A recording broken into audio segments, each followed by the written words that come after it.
You're live. Oh, am I?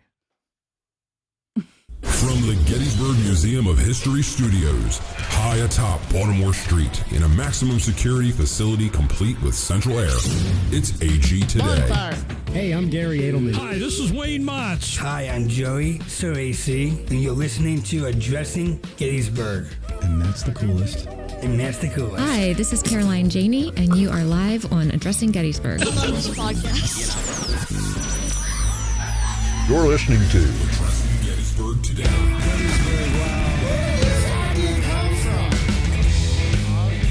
Protestant. I'm afraid. This is just an education guess. I said shoot. Quiet. I want to ask you a bunch of questions. Now this is just a hypothesis. Cool. Oh, good evening, everybody. How are you? We are fine today. And Bethany has a headache. And Cindy's on the cameras 'cause Court's at Girl Scouts. Debbie has something else to do and Mikey's in the back. And I'm ready to pull what's left of my hair out. Yeah! Not much left on the head. But there's plenty to go around everywhere else. You did that very well. That was very well done. Well, I was just singing from the heart. Aww. Singing from the heart. Like Ray Charles. That's right. You got the right one, baby. Oh, somebody's here. Who's out at the door? Let's before we answer Barbara's question. It's okay. Don't be afraid. That's probably the guest. Yeah. Yeah. It's okay. close to 6 now. Before I was going to say before we answer Barbara's question as to who we're going to blame for tonight, it's the same person we always blame. Courtney. Court has Girl Scouts again. Didn't tell me till 5:16. While we're on, and then so then everybody arrives and stuff. Maybe 5:30 isn't the right time to do this. Maybe 6 is the better time, but then we'll never get to dinner. No. We might as well eat before at that point. Like, we should bring dinner here. Maybe everybody should just bring their dinner. Yeah, and we'll just eat and then burp through the whole thing. Oh, because people love that. Yeah. There's 2 things people love when listening to a show like this. Gum chewing and belching because you just ate. Do you know what else people really love? What? When people comb their beards. Don't they, though? Don't they love that? That is true. People do love that.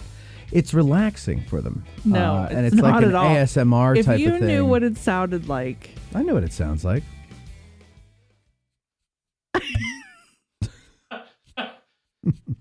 Whatever it is. There it is. I had to open my gate. There. Listen, I got to tell you something. It's very relaxing to comb one's own beard. I wouldn't know. Well, I don't know. I'm getting to that point right now. Yeah, I noticed. You got that like old lady beard going. Yeah. No, I'm just kidding. I just wanted to make you self-conscious. I do. Are you really getting that? Well, I've had it forever. Yeah. But it's the PCOS.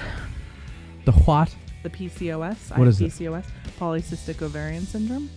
Oh, and that makes you have a beard? It messes with your hormones. So do you have to wax your face? Yep. I go have my hair ripped out of my face. That sounds like that once hurts. A month. And then, weight gain. Hi, have you seen me? And then lose my hair. I have bald spots. That's usually why I wear my hair up, because I'm hiding bald spots. Really? Yeah. Mm-hmm. You're one of those bald ladies. I am. There was this little old bald lady. We have a support group. Anybody who's listening, if you want to. There's a bald lady support group? No, it's a PCOS support. What? Why is that funny? That's what you said. Funny. Well, it's ridiculous. It's a bald lady support group. Yeah, just get some Rogaine. No, it doesn't work like that for women. Doesn't work like that for men. Doesn't work. Oh, Believe really? me. Believe me. Oh, you tried it?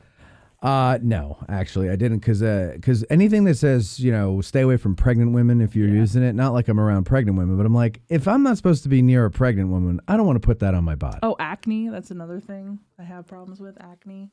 Uh-huh.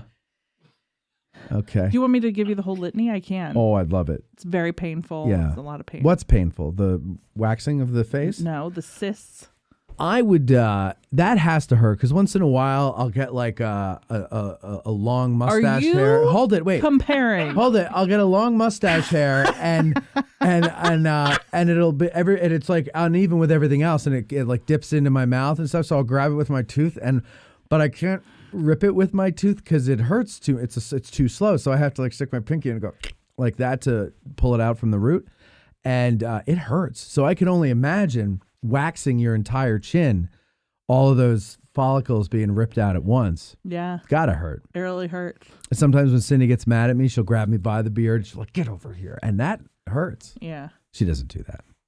She would never do that. No, it does hurt. But the Gettysburg Day Spa. Oh, you don't Shout even do out it at to home? them. Oh. Do you know how long I would stand there going, okay. No, just get Ezra to do it. No. It's like, come on, Ezra, pull Mommy's beard wax off. It's time to wax Mommy's beard. I would just... It's time to wax Mommy's beard. I'm telling you. Mommy, are we going to wax your beard tonight? It's Sunday. Cut toenails.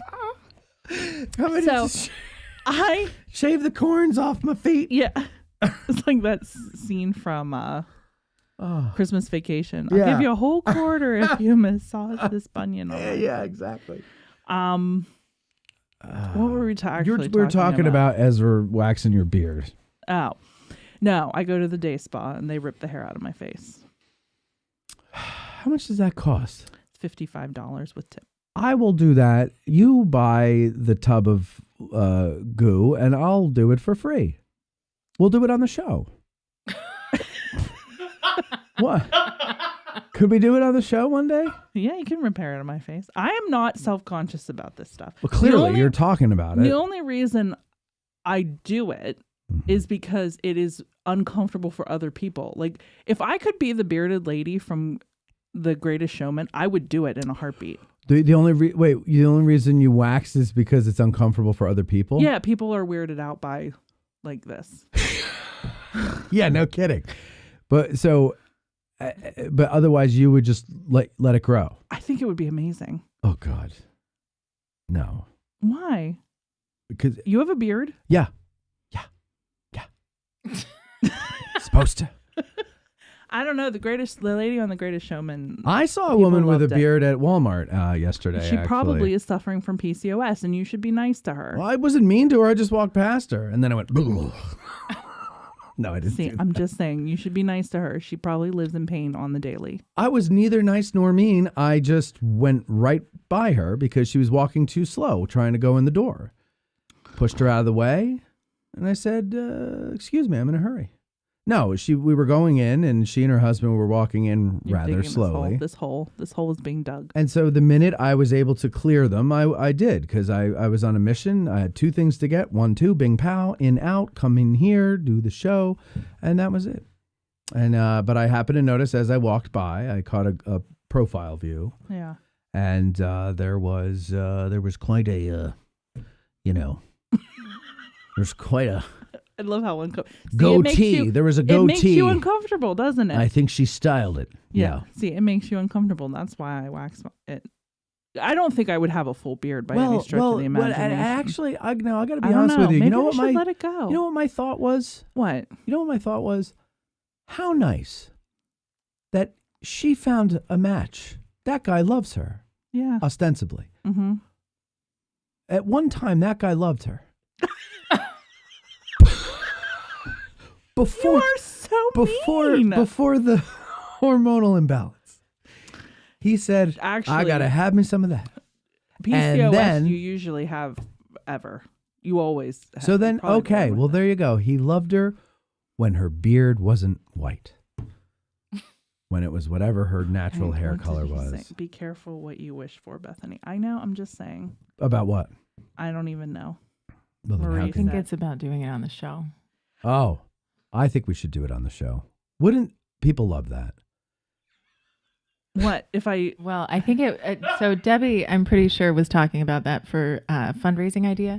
Waxing her beard. I think I could have missed something, but she did make a comment. That's a great idea, Debbie. She's not here today. Digital history pioneers. Come see an authentic pioneer. Pioneer woman Yingling. Yeah. And I'll black out my teeth. And that's true. That's what it's like. It's like a pioneer woman, right? They don't have time for niceties. Helga, strong like wool. Right. Yeah. Arms the size of a ham hock. Look, do you see these? What? These hands of mine. See, I honestly believe there is something to, like, the whole gender identity, like, because I'm not trying to get into a political discussion. Here we go. Hold on, let me get my notes.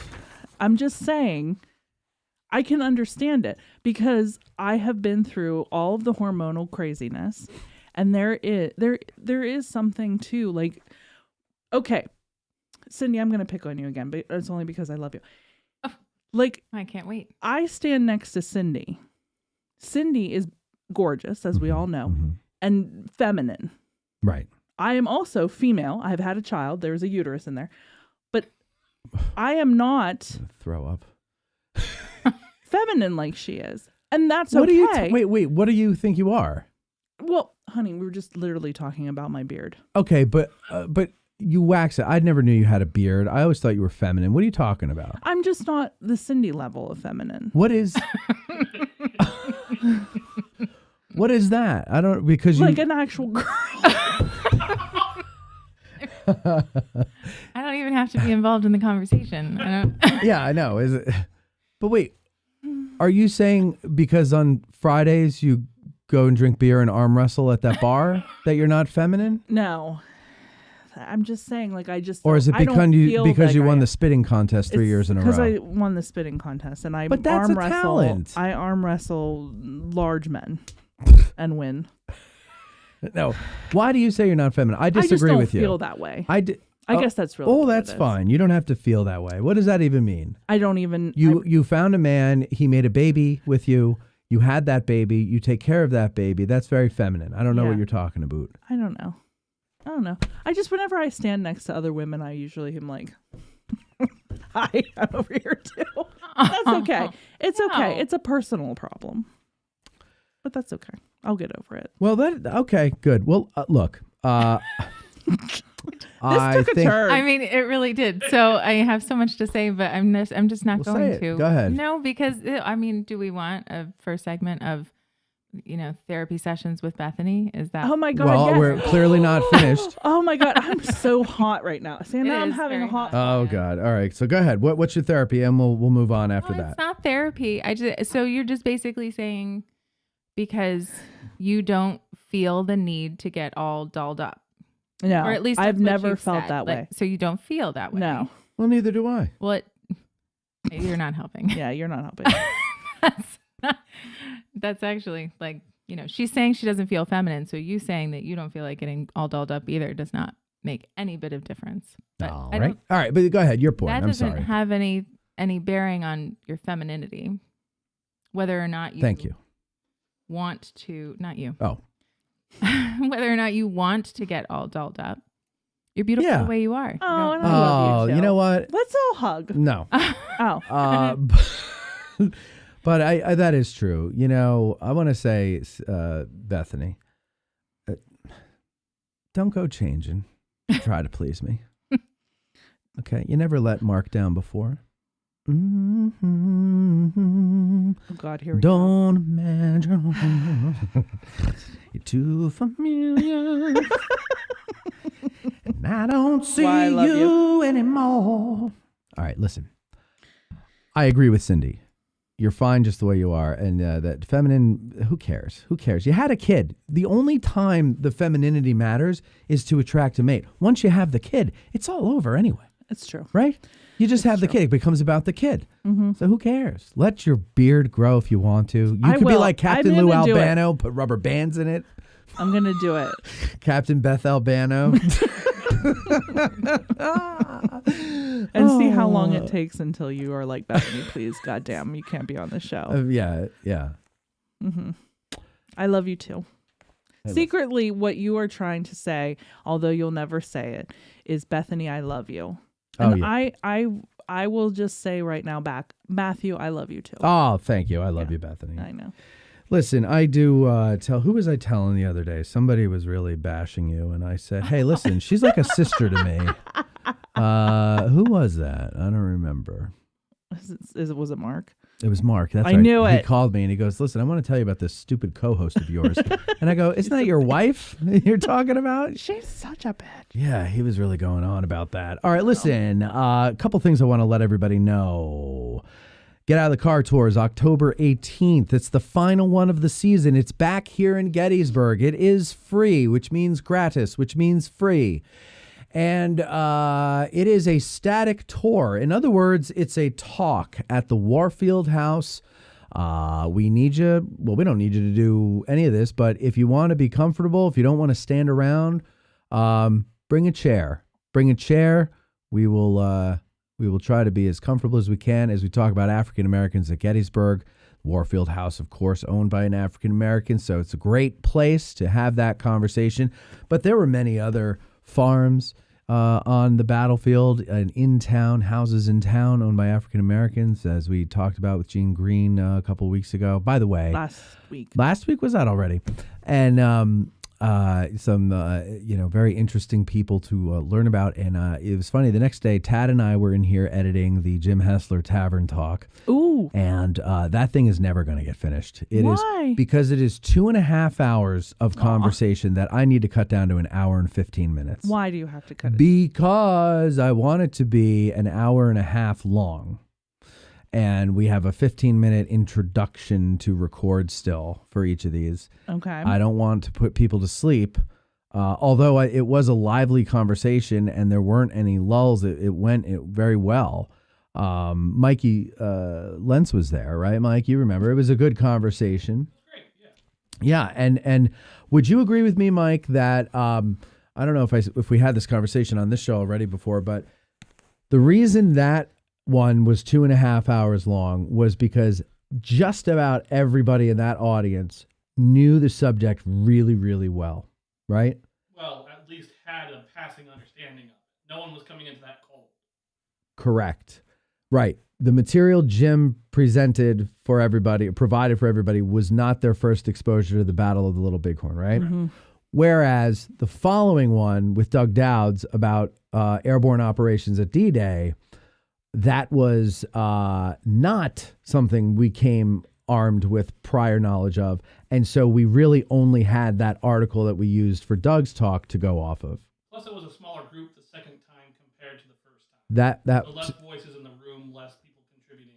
That's true. More manageable. Yeah. And I think that's good when we have people in the audience that don't know the subject and they really can only go off of what we read ahead of time. We stay in our lane more, and it's easier to keep it at 90 Makes minutes. sense. Yeah. But anyway, the Jim Hessler one will eventually be finished, and it is good. It is good. And Rick H says, let it play for the full length. I believe, Rick, I believe you're a patron, but patrons are going to get the full unedited version of it, along with early access to the the edited version as well. Now, the other thing is because YouTube is weird. What? Yes, YouTube is I weird. missed that. You did. Sorry, you Beth. went away You had from me when I looked right at. Yes. I know, but I was trying to get Bethany's face. It's okay. That's fine. That's fine. Don't worry about it. Keep trying. You'll get it. What was I talking about? That you love me. Yes. YouTube is weird. Thank you. YouTube is weird in that we have to watch. Now, we're talking about a battle, right? Mm-hmm. And we can't, I don't know what we can and can't say, but I know that we've done shows about battles before, and I'll get a notification that it can't be monetized because it promotes violence. And I'm like, when in the farts did I promote violence? And I go and I listen to it, and then I'm like, I don't understand what they're talking about. And then I listen to it again, and I go, oh, maybe it's that. And it's like a description of a wound, or it's saying like there's a whole section where me and Jim are just beep, beep, beep, beep, beep, beep, beep, beep, because we're describing what happens if you're wounded and then fallen upon by one of the native warriors, what they would do to you. Like there's no Geneva Conventions. Like, it was ugly.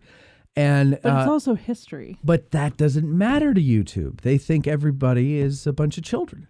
And really what it is this. It's the advertisers don't want to be put on videos with certain types of content. And the algorithm is so sensitive that if you say, I'll risk it here. If you say like mutilate, right? I guess maybe if you say it more than once, or if you say it once, I don't know how it works, what it does, but it hears that. And then it's like, promotes violence. And it's like, no, I'm not promoting violence. So context doesn't matter to YouTube is what I'm saying. So anyway, Patreon doesn't censor. And so the unedited, and by unedited, I mean not just uncensored, but also we're putting the whole damn thing in there, including mess ups. Like when they stop because my microphone's staticky, I'm leaving the whole thing in. Just because, whatever. Just want to give the patrons a little extra. And also you get the full conversation there. I love hearing the behind the scenes stuff that happens too. I always enjoy that stuff. Yeah. I prefer, like when I watch a movie and they have the outtakes during the credits. Oh my God, I love it. I like that more than I like the movie most of the time. I always ask for the outtakes no matter what the movie is. And Mark, now, whenever we see a movie, he immediately goes and finds the outtakes because he knows that I'm going to ask. Yeah. No, I think it's more interesting, but I'm also interested in how things are made. So that's how I learned how to do things, by watching outtakes and go, oh, that's what they're doing. Yeah. Yeah. No, I'm going to ask a question about this because I've been listening to a podcast that is a history podcast that talks about the French Revolution. And it is a very popular one that like has a lot of subscribers and blah, blah, blah, blah, blah. So do you think the difference being that the terminology he would use for a French Revolution history podcast would be more antiquated than necessarily? No. I see what you're saying. Well, what would he say? Because they wouldn't say like the word guillotine or beheaded or that kind of a thing. We were just taken off the air. I know, right? I'm sorry. But as opposed to terms we would use for warfare? I really don't know. They don't tell you. There isn't a list of rules. There's very vague rules, which makes it easier for them to censor. And so, and I think at the end of the day, that's really what it's about. They blame the sponsors, but I think it's really, they just want to censor it. They want to censor things. Because I mean, you're talking about war. Yeah. And we do it, like the guides that we have on the show, they're supposed to tell the history without praise or censure, right? Yeah. And so I try to, I don't necessarily have to follow that. And so sometimes I don't, but my whole thing is I'm very anti-war. Yeah. I'm trying to stave off another civil war by explaining to people how horrible the first one was, and you don't want a repeat of it. And so, but that, again, context doesn't matter. Intention doesn't matter. It's the words alone. Whatever. The point is there's a lot of bleeps in the Little Bighorn one. But there are, again, the patrons will get it unvarnished, uncensored, unedited. I'm just going to. Everybody's now waiting for Grant to do something with my beard. Oh, God. I forgot about the whole Grant thing. That was dumb on my part. Yeah, you got to be careful. Grant, Speaking of, Grant Grant is waiting for those vulnerable moments where you open up and the rest of the audience goes, "Wow, I feel like I'm getting to know these people. They're people just like me, not these, big stars on Mount Olympus that I thought they were before." And then Grant comes in and makes you look like a complete fool. Did you see the one he did where you were smoking a bong and drinking bourbon? What? Yeah, you didn't see that? No. Yeah, he goes, no wonder first segment of addressing Gettysburg is always goofy or something like that. And it's you like sucking on a bong and drinking bourbon. Yeah, I'll show you later. Grant. By the way, the phone number is 717-420-1978 if you want to call in. It's on now, and you can call anytime you want to call, okay? Now, what was it that I wanted to tell you? Oh, yes. I wanted to tell you about our guest. No, I wanted to finish telling you about the Warfield tour. So at the tour on the 18th, bring a chair. Did I tell you that? I think I did. Bring a chair. Good idea. Park at the Long Street Tower. Mm-hmm. If that is full, actually, no, I don't think the permit says that we could park there. I think we have to leave that for regular people. Oh. See, when you get a permit with the Park Service, you become a second-class citizen. I don't know if you knew this. You don't have the same rights as other taxpayers. So where would they want you to park? You can't interfere with regular visitation. So we have to park elsewhere. I mean, in the area, we just can't park in the lot because you can't just take up the lot for 2 hours. And I'm just busting balls with the park there. I understand why they do it. You do become a second-class citizen. And it's not just our park. Antietam was the same way. What was the question? Where would you park otherwise? Yes, where would you park otherwise? You can park along the road. As long as all four wheels are on the pavement and it doesn't say no parking, you can park along the road by the Louisiana Monument if you want. Beyond the Long Street Tower parking lot, you can park. There's places to park.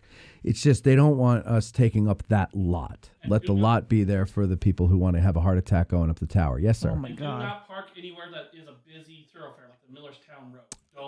God, yeah. Don't. Yeah, I wouldn't park on Millerstown Do not Road. park on the Millerstown or Pumping Station Road. Do not do. There's no shoulder for you to park anyway. And you'd get hit. Yeah.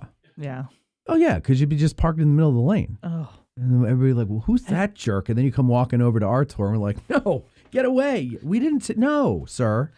Now. Or ma'am. Let's be we did a equal opportunity fence project along there. You know, the Eisenhower fence that's there. Yes. And I have never been that scared in my life because people just fly along that road. And then that stop sign is like a shocker. They're like, yes. and like, then, holy shit. Yeah. Because it's a scenic highway. They're just speeding. Well, it's also the country, Mm-hmm. That's the one thing I always loved about visiting my cousins in Virginia is, especially back then, because there was one cop every 20 square miles, and it was like you felt free. You could speed. The only thing to go against the idea of speeding was when you wrapped yourself around a telephone pole, right? Otherwise, you're like, I'm an American, I'm free. Or when you were on the side of the highway watching all the people speed past you. Yeah, then it becomes terrifying. Well, when you're young, that's something attractive, right? When there's no cops. Yeah. But then when you're older and you need a cop and they're like, sorry, I got to go take care of a drunk driving situation we have, but you guys hang tight and we'll come back to you as soon as we can. And it's like, yeah, okay. We can go and walk several yards away from the car. I'm worried about the people coming around the bend who are going to crash into the car and kill themselves and others. But you guys are the ones who have to clean it up. So it's up to you. And she's like, yeah, we're going to have to clean that up. And I go, okay, fine. So that's the one thing about country living that isn't, great. But how often do you need a cop? All right. So our guest today is Ian Isherwood, Dr. Ian Isherwood, and he is the new director at CWI. Oh, right. Yes. I don't know why my brain didn't put that together. I knew that. Okay. Sorry. For all of you Yinzers out there, he's from Pittsburgh. He graduated from Gettysburg College in the year 2000. 2000? Oh, good for him. I thought he was younger. He looks younger. Good for him. No, that's not an thing. That's a compliment. Ian's complimented. He knows I'm being complimentary. He has a master's from Dartmouth and his PhD from the University of Glasgow. You know where that is? near Clarion. That's right. That's what I thought. He's a World War I historian who works in cultural history, memory studies mostly. He's been teaching at Gettysburg College since 2010. He's the former assistant director of CWI from 2012 to 2016 before moving to tenured position at the college. And we're going to talk to him about the work they do with the students and also this coming Fortinbaugh lecture on the 19th and many, many other things. Woo! But first, what we must do is pay the bills, ladies and gentlemen. And we'll do that now with this commercial break, and we'll be right back after these words. Take us away, Courtney. We'll be right back with Matt and Bethany.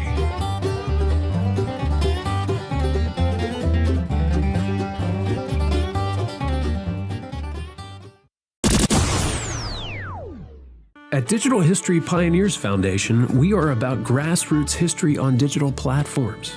That means we are about podcasters, documentarians, YouTubers, and even TikTokers. All of these creators are out there trying to share their love of history with the public. They don't need ideas, they need funding, both from viewers and corporate donors. DH Pioneers' initial funding focus is on the Civil War era, with a special emphasis on the Addressing Gettysburg podcast. So be a vital part of the unique content Addressing Gettysburg has in store by donating at dhpioneers.com and help bring your love of history to the people. Digital History Pioneers is an IRS Section 501c3 approved charitable corporation that makes any donation tax deductible to the fullest extent of the law. The Gettysburg Museum of History, located right here in the center of Gettysburg, PA. Owner and curator Eric Dorr grew up here and has spent his life collecting and preserving history through artifacts ranging from the Civil War, the Battle of Gettysburg, World War II, presidential items, pop culture, and more. His museum is free and open to visitors Wednesday through Sunday, 11 to 5 p.m., where you can stop by and immerse yourself in some of the most amazing artifacts that you would never believe exist in the middle of Gettysburg. If you're a fan of Band of Brothers and Everything Easy Company, you'll love his exhibit featuring the Dick Winters collection and artifacts from D-Day. You can even own your own piece of history by buying one of the many relics they have for sale in the museum and on the website gettysburgmuseumofhistory.com. The Gettysburg Museum of History is a non-profit 501c3 organization with a foundation that allows all purchases and donations to keep the museum operating and open free of charge. They have been featured on the History Channel, the Travel Channel, the Smithsonian Channel, and the Science Channel. Now you can check them out on American Artifact, the series on the YouTube channel, The History Underground. So that's the Gettysburg Museum of History at 219 Baltimore Street or the gettysburgmuseumofhistory.com. Seminary Ridge Museum and Education Center, Gettysburg's premier museum, is housed in the historic Lutheran Seminary building constructed in 1832, a witness to the first day of battle. The museum's 3 floors of exhibits connect visitors to the dilemmas that led to the Civil War, provide a powerful and personal view of the battle's first day, and explore one of the battlefield's largest hospitals. No visit to Seminary Ridge Museum and Education Center is complete without a guided tour of the building's famous cupola, where on the eve of battle, officers and civilians saw thousands of Confederate soldiers' campfires burning to the west, and Brigadier General John Buford watched for vital federal reinforcements as fighting erupted on the morning of July 1st. Today, you can stand where Buford stood and discover how this view helped chart the course of the Battle of Gettysburg. Your trip to Gettysburg is not complete without a serious visit to Seminary Ridge Museum and Education Center, Gettysburg's premier museum. Purchase tickets online at seminaryridgemuseum.org or call 717-339-1300. To get tickets or a cupola tour, listeners may call or walk in and mention Addressing Gettysburg, or by ordering online using the promo code AG1863 for 20% off. Seminary Ridge Museum and Education Center. It began here. There's a devil to pay. Thanks for watching. And if you enjoyed this video, we have a lot more content for you over at patreon.com/addressinggettysburg. Also, you can make a tax-deductible donation to help support more videos like this at dhpioneers.com. Is your headphone volume good? It seems to be, yeah. Am I sounding good? Mm-hmm. Okay. 30 seconds! Oh.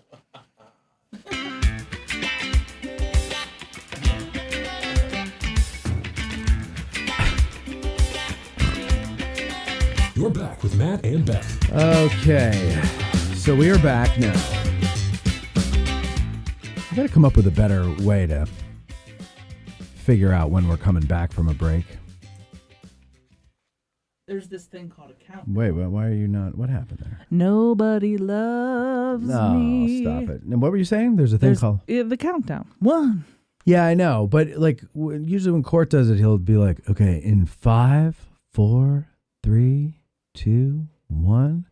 Now the logo." I'm like, I'm about to hit the button, and then he's like, "The logo," and I'm like, "Oh God, just tell me when the logo's done."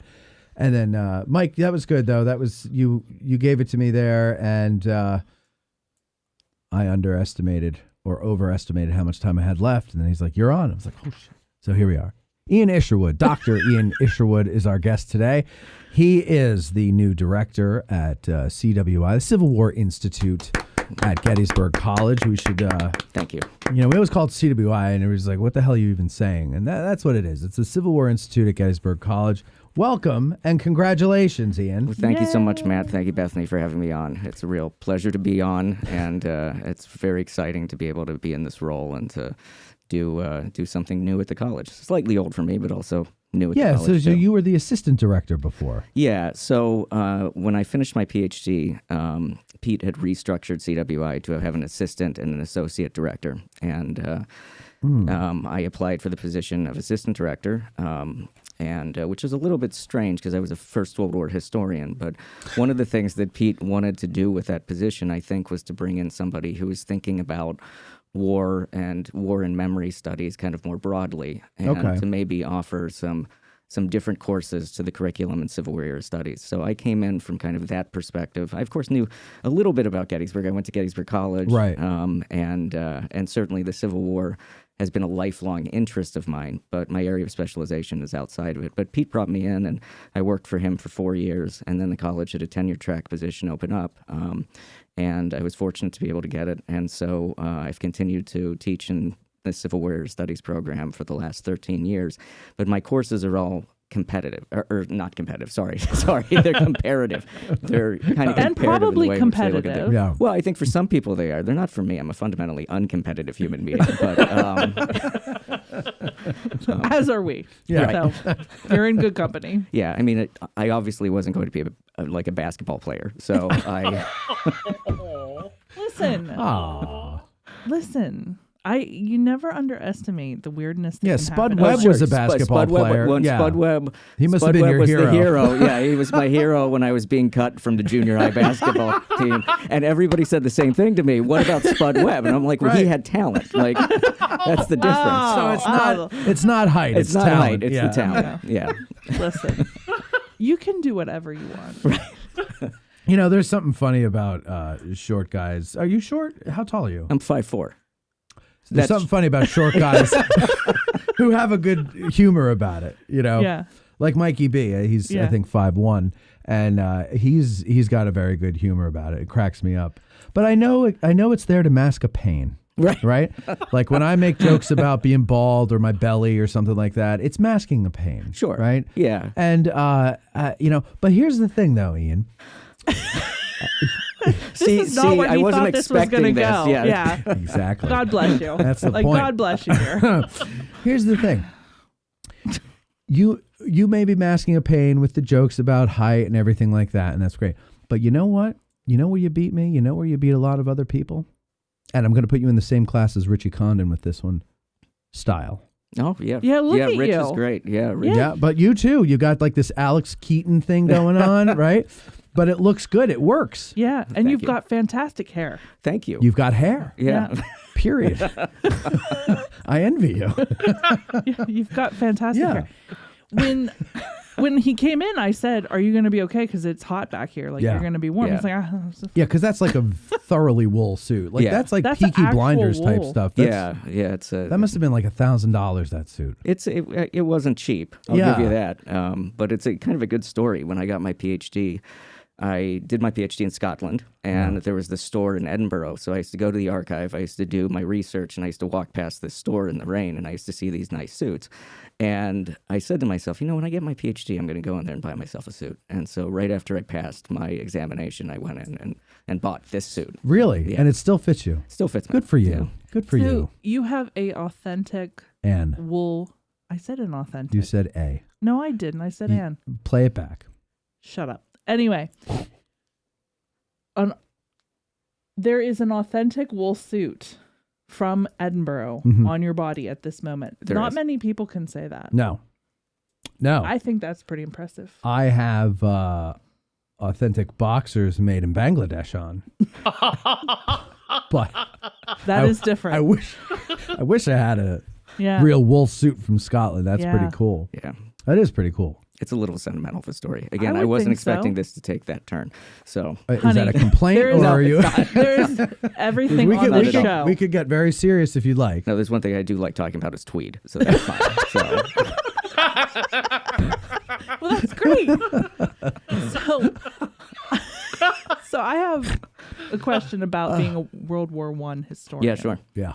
So when Pete approached you and said, this is what we're going to do, were you kind of like, are you sure? Or were you like, nope, let's do it. I'm on it. Let's go. Well, he applied for it. Yeah. Well, I know, well, but like, there has to be a small bit of you, I would think, I know I would, that was like, I'm going to put in for this, but I'm probably not going to get it because I'm not a Civil War historian.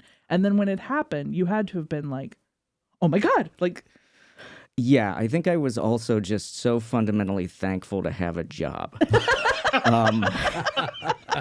And because the academic job market, as you know, is not the best. It's not the best, and it wasn't the best back then either. And so I was very grateful to have a job. I was very grateful to work for Pete. Jill came on at the same time as I did, so we started in the same office. And so the team that was assembling was a really, really good team. So I was fundamentally grateful to be able to do that.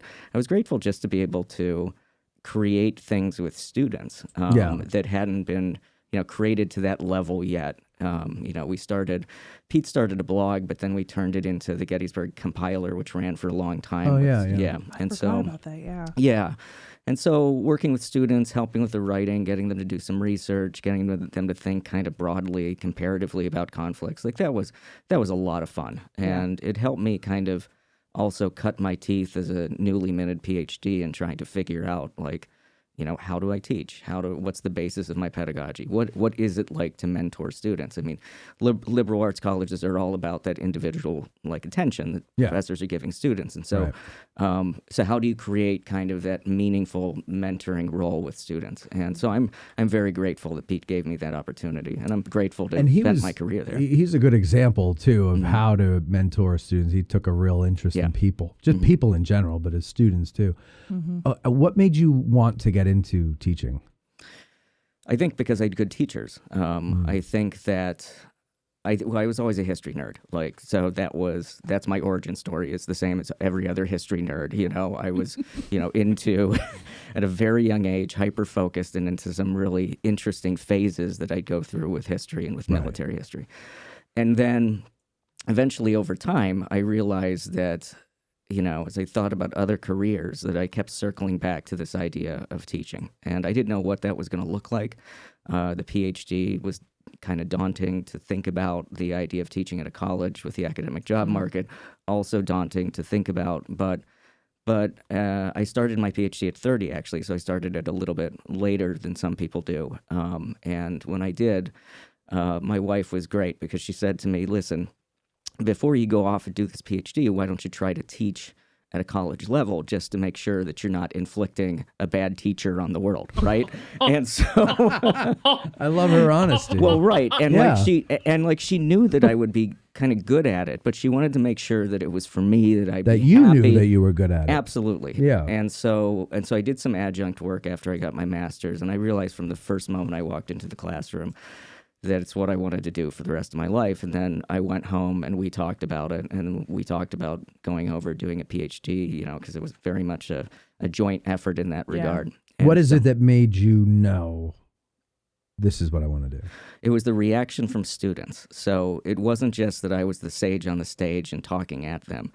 It was that they were being creative in the classroom and coming up with really engaging questions, or would challenge me about certain things that would really kind of keep me on my toes or get me thinking about things a little bit differently. And so it was obvious to you that you inspired them. Well, it was so it was obvious that I was part of a process, Okay. right? And that I was part of a process of them trying to figure out a problem about the past, right? And that I'm part of that process, but my job is not to give them the answer. My job is to be the more senior scholar in the room, the person who's done a bit more reading on the subject to a more junior scholar. So my job is basically to try to shepherd them to come up with, the answers that they think that they can argue to the best of their ability about a particular historical problem. Okay. I know that sounds very kind of academic and No, nerdy. I but thought that was a fantastic answer because you said something that I wish all professors would say. Was I was the senior scholar talking to a junior scholar, not to another person. Right. Because that is giving the student that knowledge, like you have that knowledge that student is coming to you with some prior knowledge and wanting to learn. Not every professor realizes that. They may say they realize that, but they actually don't. So good job. I love that answer. And I'm also thinking that your wife must be one kick butt woman because she's wonderful. Yeah. So you said teaching is my thing, and then she picked up and you both moved to Scotland? Yeah, we both moved to Scotland with our dog. So we packed up the dog, we went over to Scotland, we moved to Glasgow. She really she got a job over there so that I could study basically for most of the time. Yeah. And when I say it's a joint effort, like I think that's one of the things. So we've been together since college, since 2000. So that's 25 years. And in 25 years, you realize that there's give and take in life, that at some periods of life, somebody's, pulling more weight than others, but you go back and forth with it. And my PhD would have been infinitely less joyful and probably talk to another human being. Right. Yeah. There is something to be said about that. Yeah. And like sometimes she didn't love it because I'd come home and I'd be like, so I read this interesting book, and she'd be like, what's it about? And I'm like, well, it's about this guy who was the rat control officer at Ypres in 1917. Yeah, and then you hear, well, right. And I'm like, so do you want to hear more about this? And I'd always give her the out. And sometimes she took advantage of the out. Yeah, She's yeah. like, not really. It's like, yeah. Like, I just want to eat less. spaghetti. Like, yeah. I You know, purposely asked Mark about computer questions right before bed. And I'm like, tell me about Thanks, what you Mark. did to work today. Yeah. Because Yeah. he'll be like, and then we got these 90 things. And it was and you're like, I don't know what you're talking about. Please don't even talk to me. You know, the way you described yourself, going back before to why you enjoy teaching and why you got into it and everything like that, you reminded me of what the true meaning of the word educate means. Mm-hmm. And it's not to fill one's head with something we want you to think. It's to lead out, to educe from within to someone else. And you help pull that out of other people. And it sounds to me also that you all seem to understand that even though you've got the bona fides, your education never ends. And so you are a student just as your students are students. And so you're all students together, but you're just the lead student, the veteran student. and the person who's just trying to figure it out with them. Like, yeah. And I think and I think that's a great way to be. Yeah. And so some of my good friends on campus are scientists, and I think they approach it similarly, where they're doing experiments, but a lot of those experiments actually fail. Right. Yeah. Right. And in history, a lot of the things that we do are dead ends, or the way we're thinking about something can be corrected or changed. Right. A wise mentor of mine instilled in me the concept that history is an argument without end. And so I just try to engage that as much as I can, because our students are bright, our students are ambitious, our students are willing to do the work. It's up to us to try to get the methodology there, the argument without end, the idea that history in and of itself has a fallibility to it. Right. I wish I had had that in my Who said that? academic career. So it's passed around a lot, but I heard it in my historical methods course when I was an undergraduate, and it's stuck in my head ever since. I've never heard that, and I just wrote it down. I like that a lot. It's something I definitely did not say. So, but it's something that I ascribe to. Well, no, it's great. No, I think that's really good, because I when I was in college, one of the things I did not like about it was that I just felt like I was being spoken down to. Mm-hmm. Yeah. It was history from on high being handed down to me, and all I had to do was just put it in here and regurgitate it on a test. Mm-hmm. And I had probably one professor who I felt like really wanted us to understand. All the rest of them, they almost seemed bothered if you asked a question. Yep. Mm. You messed up their flow. Yeah, exactly. And so I like to hear that at least you want more out of your students than just shut up and listen to me. Mm-hmm. Well, I think so. And I hope none of them write in and say the opposite. Right? Funny you mentioned that. Go into the comment section. No, we don't have anybody saying anything. But but yeah, I mean, I think that at least to my mind, what makes it really enjoyable is the repartee. It's the give and take. Yeah. And in my books that nobody really reads, but in my but in my books, I do make a point of thanking students in the acknowledgments, because I workshop every single idea that I've written about in the classroom with students. That's a great idea. And it's a way for me, and I'll say to them, listen, I'm writing about this right now, or I'll give them a source and say, what do you think about it? And then we'll talk about it. And it's an opportunity for me to hear how an audience is receiving something that I'm coming up with, how I'm framing a particular problem. They're like a focus group. It's like a focus group. And it's super useful for the work that I do, but it's also useful for them, I think, to see a historian working to try to figure out the same problems that they're working to try to figure out. Yeah, right. That you don't have it all figured out. Yeah. And that's the thing that bothers me the most about history, and people who don't feel like they can learn anymore. They have shut off their ability. This is the answer. There's no other answer than this. And so consequently, I am the expert.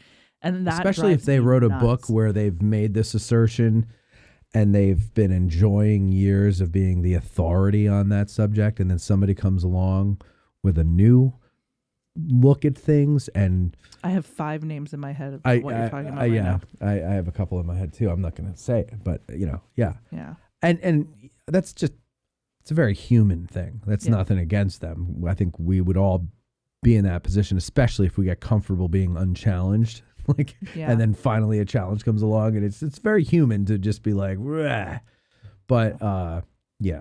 Well, and it's deeply. Sorry, go ahead, Bethany. No, you're the guest. You're the guest. That's okay. Do you know what it is? It's that wire that's hanging there. Okay. In my rat's nest of wires. Yeah. Well, this place is really nice, actually. Well, except for that corner. Oh, right. Yeah. The corner where you put the guest. Right? Yeah, exactly. We don't want to be there. Third chair. Want the guest to be comfortable in a rat's nest of wires. We'll work on that.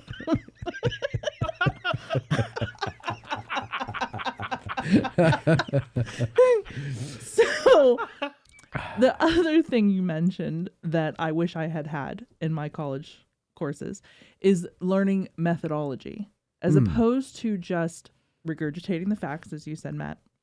Actually learning how to do history, for lack of a better term. That is not something that a lot of professors teach. And I'm excited to hear you say that, because that, when I look at my academic career, that is where I feel I am most lacking. I never had a history methods course. I never had a professor say, hey, we're going to learn about the Civil War, and this is how we're going to learn about it. It was just, here are the facts about the Civil War. And that is a detriment. Yeah. Not only to somebody who wants to be a historian or thinks of themselves as a history nerd, but also to somebody who wants to grow in learning. Yes. Or someone who doesn't know yet that they want to grow. Like you can be the person that lights that spark. Mm-hmm. But if you're just saying memorize these names and facts and dates and stuff like that, and that's the Civil War, you're just going to lose people. Yeah. I always say, Ian, history is not boring. Your teachers were, right? And it's true, because I was always interested in history, so I didn't need an exciting teacher. I just wanted to hear the stories and stuff, right? Sure, there were better teachers than others, but it didn't matter to me. But to the person who's taking it because they had to, they clear, they're just bored and everything. And they say, I hate history. And I'm like, how can you hate history? Like if you're hating history, you're hating really like your own life, because we're all living in history. We're all making history. It may be very boring for most of us, right? We're not doing anything exciting, but we're all a part of history in one way or another. And so, like, I think that's sad. If you think these other people's lives, which are very exciting, right? You're talking about World War I, the Civil War, whatever the hell it is. These people, the things that these people went through, we call them adventures, although I don't know what an adventure of, no man's land is, It's a not nice adventure. No, it isn't. But it is something other than what we're used to, and how that can't move somebody. I then have to blame the messenger, because it's, being the way things are presented. And I know this. I got this idea because I have a friend who always used to think history was boring. Me and my two other friends, we would always talk about history. And we were just interested in knowledge. Mm-hmm. Didn't matter what it was. One of us saw an interesting science documentary or whatever. They would, hey, we just saw this thing. And then we'd, oh, really? Oh, that's cool. Like, I didn't know that's how that worked. Whatever. He'd sit there picking his nose, right? So bored. Then when we got older and we all had our own places and stuff, I went over to his house one day and the History Channel was on. I'm like, what is this? I thought you thought history was boring. He's like, well, I just love these World War II documentaries. That's when the people call it the Hitler Channel, because it was only World War II. Yeah, it was all the World War II documentaries. But yeah. I was like, well, what is it about this that he thinks is so great? Like, it's all black and white footage, right? It's not like it's anything. But I'm watching them, and they're fast cuts. They add sound effects. It's exciting. It's flashy. And that's when I realized, oh, it's the way it's presented, because he actually likes history if it's presented in a way that speaks to him. Right. And so you may, I don't know, I've never had a class with you, but you may not do songs and dances and stuff like that. But the fact that you're interested in them being interested is what I'm kind of gleaning from you. I think probably goes a really long way.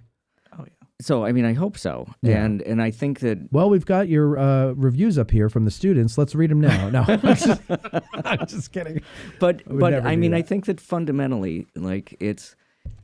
I think you're right about the idea that there's of course, fact is fact, and we know that certain historical events happened in a particular way, right? Right. But it's the reason they happen, Mm-hmm. and it's the interpretation behind what they have, how they happened, right? And the distinctions between interpretation, and then the idea when you throw memory into it, right, that complicates the entire story of how nations or peoples think of themselves, and inserts kind of a political element into the way in which we see the past. Yes. All of that is a story about relevance, right? It's all a story about why the past actually matters in the present and why we should be interested in it. And to your point, I mean, I think that the idea of a person not liking history, not liking aspects of themselves, I think is very interesting, because we go through the same process when we recall events from our past that historians oftentimes do, right? Mm-hmm. Sure. You find an old receipt in a coat pocket, and you look at it, and you're like, where did that come from? You try to remember the event. You take an idea. That came from an article I read a long time ago. That one example of what the receipt is. But there are other things, like you find you're recalling an early childhood memory and trying to figure out, like, why is that sticking in my head? Why is it so important? Yeah. What was my mother's reaction to it? What was my father's reaction to it, right? Why at the age of 47 am I thinking about this thing that happened in the backyard? Well, that's not just about the actual event. It's about the meaning of the event, right? Yes. And that's what historians fundamentally do. This might not be the best example, but I think I understand my meaning, what you're saying, right? yeah. Well, also, I think that for the people that participate in these historic events, you mentioned relevancy, right? And one of the things with aging, we're the same age, you and I, although you've held together much better. There's no gray that I see. As you get older and you realize that you're no longer in those highly productive years, right? You're slowing down. You may not feel like you're the new kid in town anymore, and you're kind of just old hat and everything, and there's nothing special about you anymore. And now there's younger people, they're getting that attention and everything. And you start to just, you feel more and more irrelevant as you get older. And I would imagine if you're someone, say, who fought in the Civil War or World War I or World War II or anything, the older you get, the further away from that moment, that event, you get. Not that you want attention and glory. I'm not saying that, but there is this like uncontrollable, involuntary human emotion of wanting to still matter. And I think that colors a lot of those 30 years, 50 years after the event, anniversaries or anything. Embellishments in storytelling, or, you know, when you get some of those I think Chamberlain might maybe not embellish, but he certainly used flowery words and very lofty language to describe what he and his men did, and not, I'm not trying to take anything away from him by saying that, but I know, be careful. He is my boyfriend. I know he is your boyfriend, but like, you know, it's I think it's a very human thing. It's a very normal thing. And what is history? But it's the human story, right? And so, yeah, I don't know. I think that the relevance, when you said that, like, that kind of stuck with me, because it's important. I'm feeling less relevant the older I get. Well, oh my gosh. Well, right. Well, and what? It's a normal thing. I know. I know. Well, wait until you're my age, and you'll see what I'm talking about. So there's a great scholar of war literature. His name was Samuel Hines, and he died a few years ago. He was a World War II vet, combat pilot in the Pacific, but then he became a professor of literature, and he wrote this really good book on war literature called The Soldier's Tale. And he's got this line in the introduction in which he says that war oftentimes is the one contact people have with great doings. Yes. And so it's this one moment when an everyday person, right, is actually feeling like they're a part of something much bigger, and from a historical perspective, Sure. right? Oh, It's yeah. somebody in the airborne drop in the Second World War who then goes back to a normal blue-collar job when they come back home, right? But that moment of the airborne drop, like, that is a significant moment in their lives, right? Well, how about this, though? That is an unusual thing to do. Yeah. Have you ever been in a car accident? Yeah. Okay. Have you? Okay. And you survived, obviously, because we're here talking. But like, Or are we?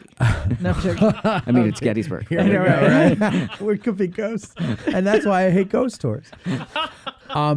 But like, you survive it, and for a while, you kind of feel like, I survived a car crash, right? Like, now imagine bullets are whizzing past your head, not every day, but several days out of the month, and you survive it all, and you see other people around you not survive it.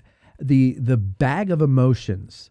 Right. There's got to be survivor's guilt with that. Right. There's PTSD. There's all these other things. But there has to be somewhere in there this like, holy shit, like I survived that. I was talking to a veteran one time of one of our recent wars, and I forget what he was talking about, but it's something going on in his life that just sounded like a nightmare.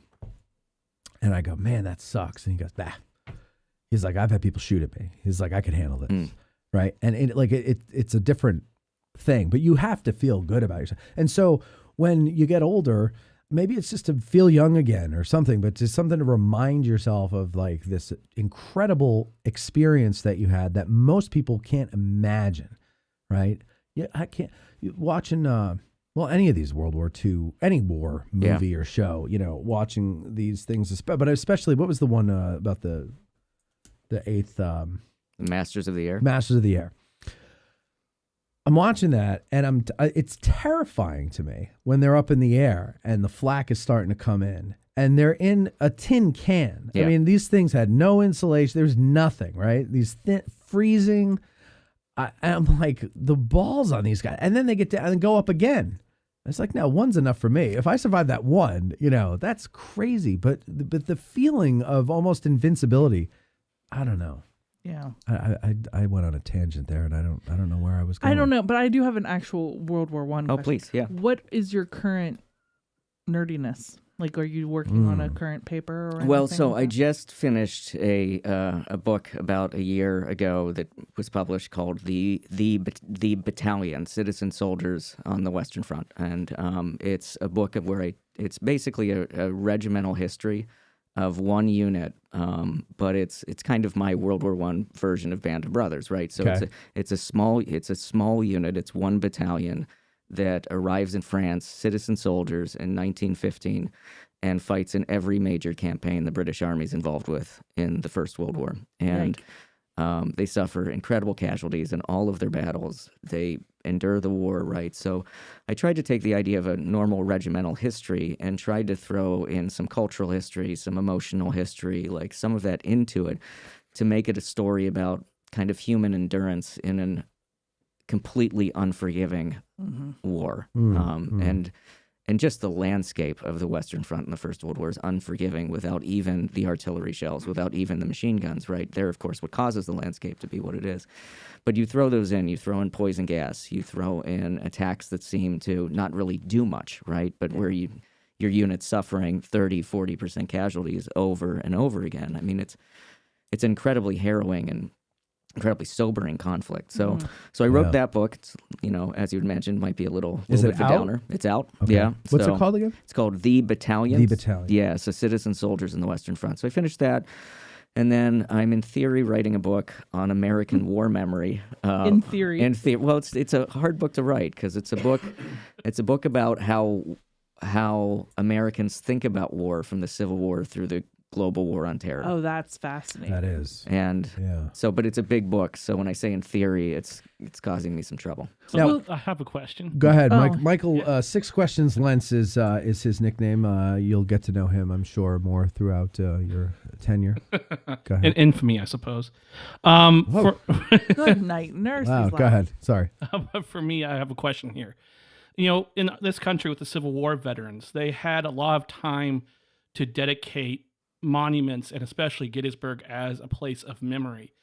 Did World War I veterans, especially European veterans, have the time or the ability or the appetite to remember the World War I battlefields like the Civil War veterans did in the United States? So yes, and there are different phases of memorialization on the Western Front.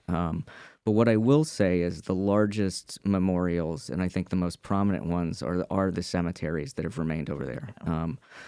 British cemeteries, American cemeteries, primarily is kind of the French cemeteries as the big ones, the big Allied cemeteries on the Western Front. And they're enormous, and they're very sobering, and they have prominent memorials that are there. But you also find smaller memorials that kind of dot the landscape. The difficulty is that when we talk about Gettysburg, we're talking about a pretty small place. When you talk about the Western Front, you're talking about over 400 miles. Yeah. And so it's a huge landscape. But you also find in hometowns and villages across Europe, they're memorials to the fallen. And they're in churches, they're in town squares, etc. So there's a whole wave of memorialization that happens in the 1920s. And then later, there's another wave of memorialization that happens around the 50th anniversary and then the 100th anniversary, too. So why do you think, I think I know the answer to this, but why do you think in America World War I is not as, now it's becoming more popular, but why do you think that prior to that, when the veterans were still alive, we weren't hearing a lot about it? Yeah, that's a good question. I don't want to speculate too broadly, but I think that the conflicts that are on either side of it, the Civil War and the Second World War, just weigh so prominently in terms of impact, in terms of scale and size. I mean, the First World War is not a small war for the United States to fight, but we're really over there and in action for less than a year in 1918, right? That's when most of the AEF is actually there, and then they're fighting at the Meuse-Argonne and some other major battles, but it's a pretty concentrated amount of time. That being said, there's 1.5 million American doughboys that are actually over there. You want to talk about impact of World War I on small communities. I mean, as we know here at Gettysburg, there are 2 mobilization camps, one in 1917 and then Camp Colt in 1918, that had an impact on our community as well.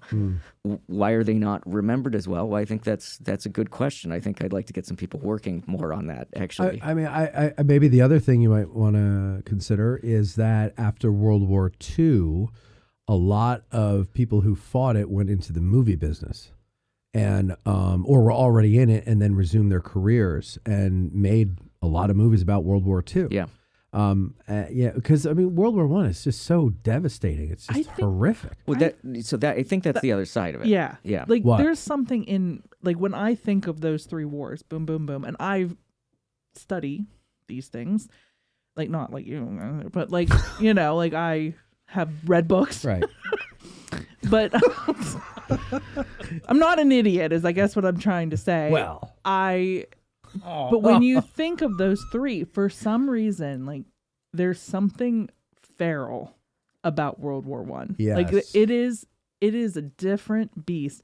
And that's why I think personally I'm always like, like I try not to read stuff about the battles themselves. There's something about it that makes me feel like this is going to adversely affect my psyche. Like I don't know. There's just it is like almost too terrifying to read about. Yeah, I mean, and I don't know what it is. Yeah, there's a brutalization there that I think that is certainly it's present in popular memory. That's not to say it was present in the memories of a lot of people who fought. Certainly, they acknowledged the horrors of the war, but a lot of people were also proud of their war service. And came home and thought that they had done the right thing, right? But in the 20s and 30s, there started to emerge kind of this idea of a futility thesis about the war, that the war didn't accomplish the goals that it was supposed to accomplish, which is to end all wars, by the end of the war. That's the slogan, or to bring a lasting peace, or usher in an era of a lasting peace, or any of that. And so by the 1930s, I think people are reflecting back on the First World War, and a lot of them are wondering, what was it all for? Happened, Right. And so that's part of the question. I think a lot of that's lingered over into the present day, which is a little frustrating if you make it your life's work. No, but I think that's what. I mean, I don't know. I'm maybe talking out of school here, but I think that's what makes it so cool that that's your field of study. Yeah. Yes. Yeah. You can pick up 7 bajillion books about the Civil War and another 7 bajillion about World War II, but you don't have as many. I mean, maybe I'm wrong, but I feel like there isn't as much literature out there about and scholarship about World War I that I feel it might open up your horizon. Like there's a little more options. So there is a lot of scholarship. It's just not. It might not be in the U.S. So because it's a global war. So there's a lot of scholarship that comes from Europe. We have a great, robust International Society of First World War Scholars, which sounds as nerdy as it probably is. I love it. I think that's fantastic. But it makes more sense that would be a bigger deal in Europe than here. Yeah. They dealt with it the whole time. We were, like you say, not even there a year. And there was a lot of reflections on the war and that have been published, but I think you're right. There's kind of a gap between public understanding and the scholarship. Yeah. And I think that's common in a lot of fields. So it's not, I think the Civil War is a little bit unusual in that it is such a hugely significant event that still generates so much. Yeah. So much. I mean, this podcast is a great example of that, right? Yes. Well, it's an example. I don't know. Yeah. But let me ask you this. Have you seen the remake of All Quiet on the Western Front? So I have, yeah. What did you think of it? I thought it was brutal. Yes. And I know that's kind of a cliche, but it certainly is. It's almost unrelentingly violent. Yeah. And appropriately so? Well, so, I think that, so I watch historical movies not to nitpick them. I watch them I'm more interested in how they're interpreting the conflict, right? Sure. So one of the things to remember is soldiers who are in the trenches are frequently rotated out of the trenches because you can't stay in the trenches all of the time, right? It will just wear you down physically and mentally. Right. So there's a lot of downtime, and there's a lot of boredom, right? Mm-hmm. And I know showing boredom and downtime is not what boring. Directors want to do. Yeah. But also I think that there are big differences between Eric Remarque's book and All Quiet. So I kind of am wondering why it doesn't follow the book more closely. Yeah, like it kind of felt like they were just using the title because it was familiar, and they thought it would, Let's get make a more movie, people interested. Yeah, but I just I saw the original back in school. I had to read the book. Don't remember a lot about it, but I remember when I saw that remake of it, I was just like, my God, it's like a horror movie. But I said good. Like it should be. It was. So one of the things that I'm encouraged by is I've been asked a lot about that movie, and that shows me that a movie about World War I. I mean, 1917 is another one that. Great, I love that one. Right, but it can still be a movie that people want to see, right? And a conflict they want to know about. I see movies like this as kind of generating people getting on their phones and Googling about the First World War. And well, that's what I did. I said, how accurate is All Quiet on the Western Front? Right, and the more people do that, I think the better for history. Now they got to be careful what they're reading. Yeah, right? Yeah, read actual scholarship, not Wikipedia. Right, but at the same time, I think that anything that gets people, movies like that get people, not anything, but movies like that get people into history, I think are really important, because some of our earliest influences growing up were things like that got us into it. Absolutely. 1917, since you mentioned that one, what'd you think of that? So I liked it. I thought there were aspects of it that were kind of, it's a quest-based movie that seems a little like a video game. It's a little bit like a video game, yeah. But he's our kind of nerd. Yeah, I right. love that so much. But one of the things I do like about it is how it works with landscape. I know this sounds like such a nerdy, I know where you're going with this, and I like it. Yeah, because they start behind the lines. They go down into the communication trench. They go through the trench. They go up into no man's land. It's terrible. It's awful. They go to the German trenches. They get blown up. They come out of the German trenches. You see the artillery depot that's there. And then they go into this wide landscape that's behind the lines. And it's beautiful. It's got orchards. Right. And it's got fields. It looks like Gettysburg, right? Yeah. And then they walk through there. And then they're in another battle space. Yeah. Right? And so I love the use of landscape, because it shows you that you have this really tight area of a few miles that is the front, but the rest of it is France. The rest of it's Belgium. The rest of it's people's fields, and there's civilians, and their villages that are still there, and they're people that they're intersecting with as part of what this landscape has become. So I liked that aspect of the movie very much. Well, and that's something I think that a lot of people miss with wars in general, is that they don't. Though the whole country is at war, the war isn't in the whole country necessarily, and normal life goes on. In the Ken Burns documentary about the Civil War, Shelby Foote makes a point about how the North kind of fought the war with one arm tied behind its back, and he was talking about the Harvard rowing team and all this stuff. This normal life is still going on in the North, and it's just wars happen where they happen within a country, but I think people forget something, because you want to know one of the most often asked questions I get when I'm at the visitor center. How do you wax your beard? I'm just teasing you. Go. No, is where why do the monuments not have bullet holes in them? Do you really get that question? Yeah. I always thought that was a joke that guides made up. It's a legit thing, and I think what they're actually asking is, like, how there's people out there that think that they put the deer crossing signs where deer cross so they know where to cross. Do you know what I mean? I always hope that was a joke too. But I think they think, somewhere fundamentally in their brain, they may not realize that this is what they're thinking, but that the battlefield was already here, and then they came here to fight. This is where you guys go. And I feel like a lot of people probably think the same thing. Like what you were just describing with that movie is that it brings about the fact that no, that this is accidental. There's a village right there. Even though you're seeing the field in the war movies, that doesn't mean that that's because we have to, guys, no fighting until we find a field. That's not how that works. Right. And so we need to find a peach orchard. Right. My battle plan calls for a peach orchard. orchard. With a cemetery, a peach orchard. Yeah. All these quaint little things. But I think people they know it fundamentally, but the common sense part kind of turns off there. Because people, when you tell them the battlefield, the town is part of the battlefield, they're always like, they don't. Yeah. Why? It's no. You're why would they do that? You're thinking about this wrong. They didn't go. Sorry, we can't. Guys, time out. We're in the town again. We gotta move. Hold your fire. Car. Like that's not It's how like this playing works. street hockey. Yeah. Yeah. And so that movie shows that. Whereas think about all the war movies you've ever seen. Do they show that very often? No. Not really. No.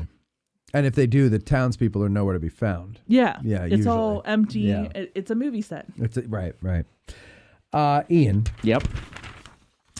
You've got the past, present, and future of the Civil War with Drew Gilpin Faust, David Blight, and Stephanie McCurry. Jim Downs and Scott Hancock will be the moderators. That's the Fortenbaugh lecture on November 19th at 7 p.m. this year. Good Lord. That's a lineup. It's a great lineup. Yes. Yeah. It'll be a round table discussion. Will it be at an actual round table? I think. So I think there'll be chairs, but probably no table. Okay.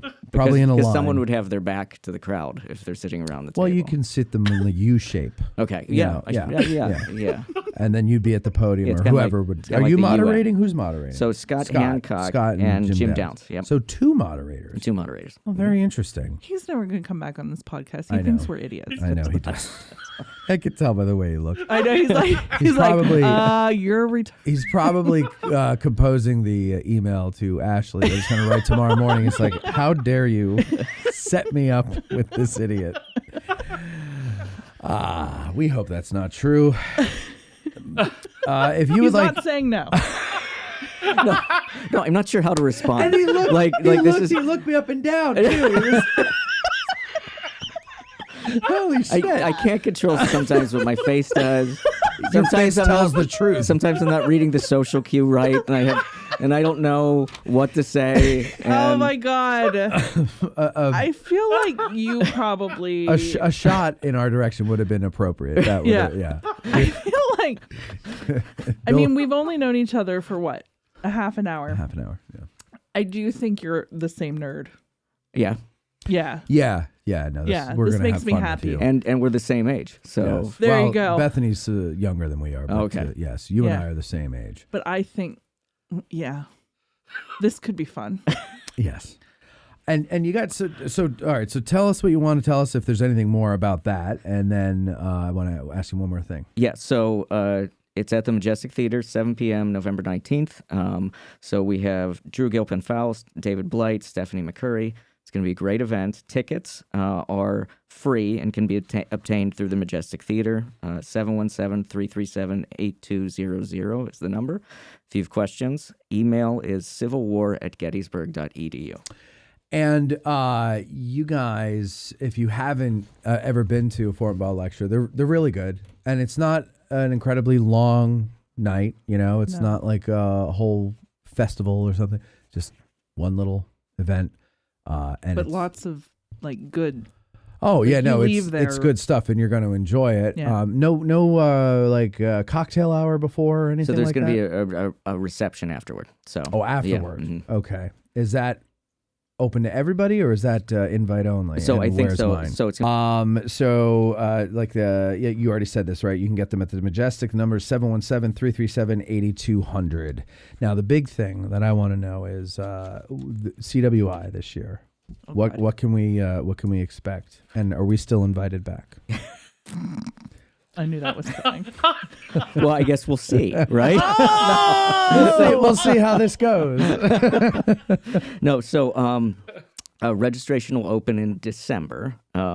Ashley, Jill, and I are working on the program now. Okay. And so we expect to start advertising pretty soon with some of the names of the people. I'm really excited about what it's going to look like, and because we're going to have not only the traditional kind of great CWI talks and tours, but we're also going to be doing a little bit of stuff having to do with America 250. So Good. the idea Yeah. that the Civil War and the Revolution, that there's a connection there. Okay. Right? So, Good. So that's the theme. Well, it's not the theme; it's kind of like a sub theme, but it's part of what we're working with because next year is going to be a big deal. So Yeah. Yeah. So we're in the process right now of putting the program together, and we expect to put out some names soon and to be able to get the registration up in December. This has to be the scariest part.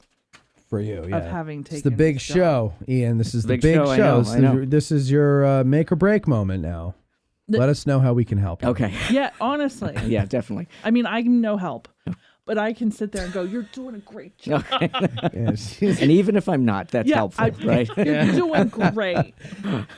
Yeah, she's a great cheerleader. Yeah. Yeah. She's okay. Thank you anyway. No, but seriously. I wasn't sure where that was going. Ashley and Jill know this, but anything that we can assist with when you have the list or whatever, and you want us to start promoting it, we'll do that and everything. And I look forward to. I love CWI. It's such a fun weekend. Yes. Have you've attended one before, right? Yeah. So when I worked at the CWI, I used to work the event. Yeah. They let you do that.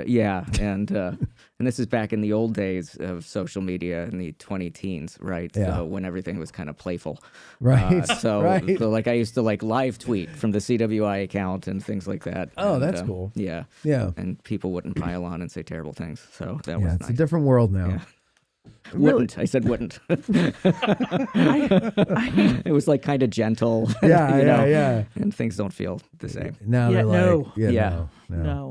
It's funny. We were, they're doing the Christmas movie here again. Oh, yeah. And one of the guys who's kind of affiliated with the show is working on it as a production assistant, and he's helping with the social media.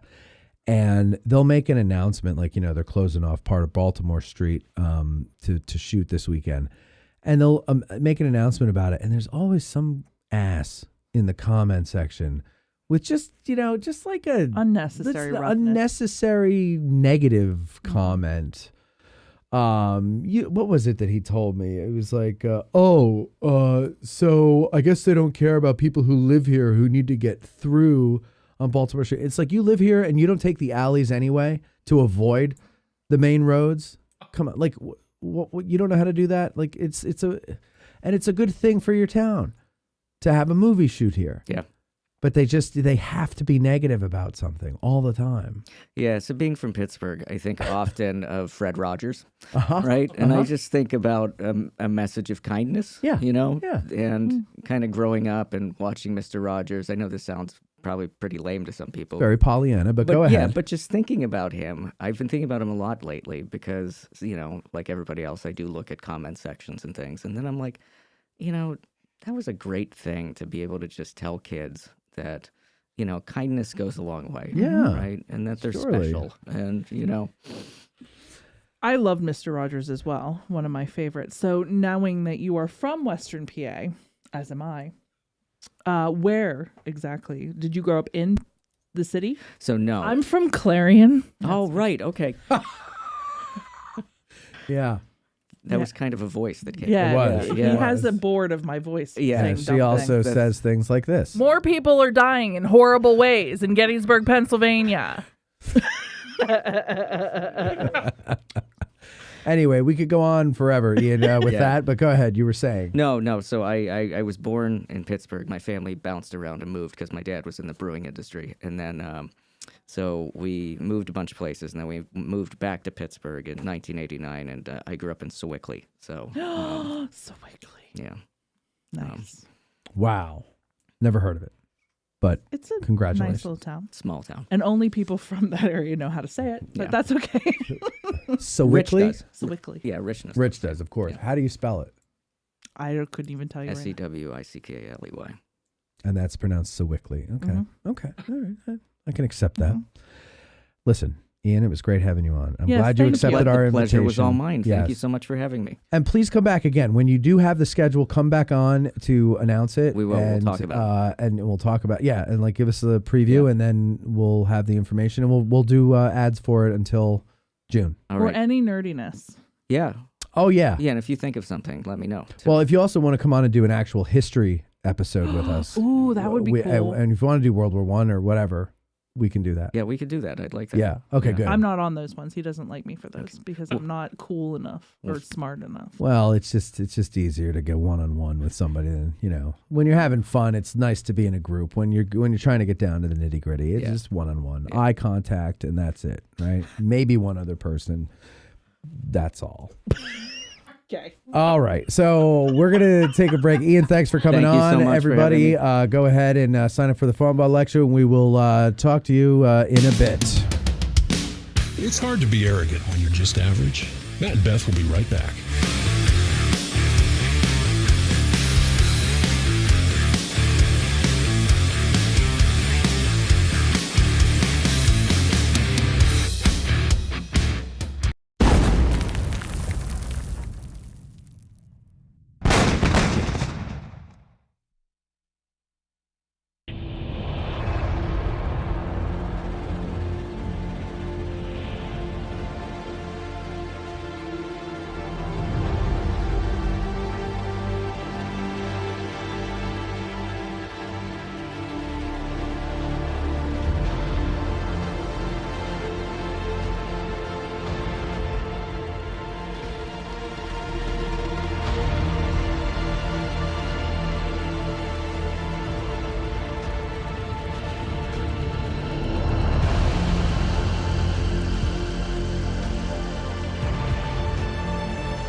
great question.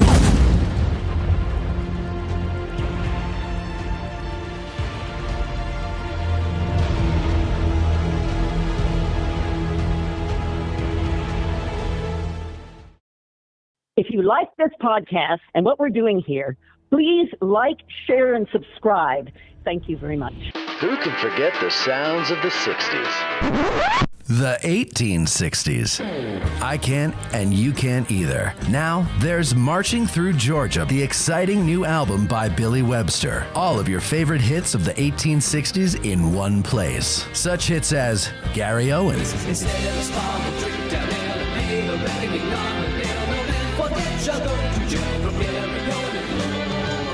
the Battle Hymn of the Republic,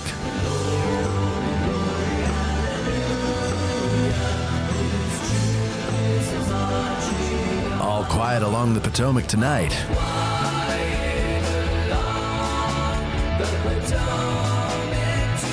Marching Through Georgia, and much, much more. So what are you waiting for? Go to billysongs.com and order your digital download of Billy Webster's Marching Through Georgia today. That's billysongs.com.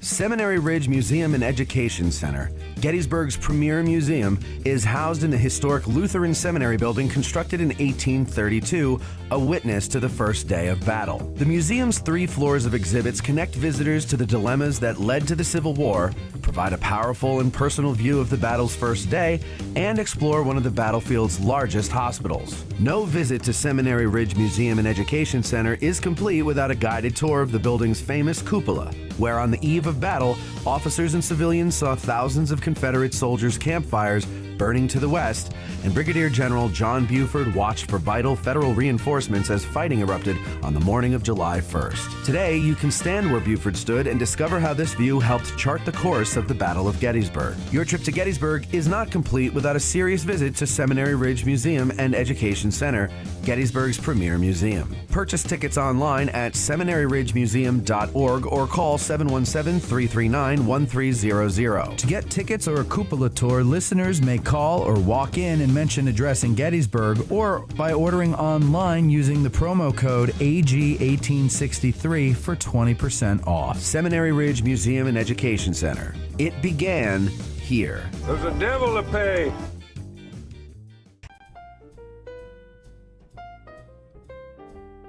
When you're dragging ass out of bed and the hair's mussed up on your head, you picture the 20th Maine and you're happy once again.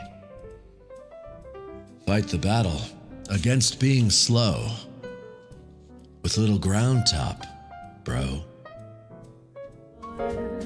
When you're dragging ass out of bed, the hair's mussed up on your head. You picture the 20th Maine, and you're happy once again. Fight the battle against being slow with Little Ground Top Bro. Addressing Gettysburg's Little Ground Top by Bantam Roasters is available at 82 Steinway Avenue in Gettysburg or at addressinggettysburg.com/cafe. You're listening to Addressing Gettysburg. Liftoff.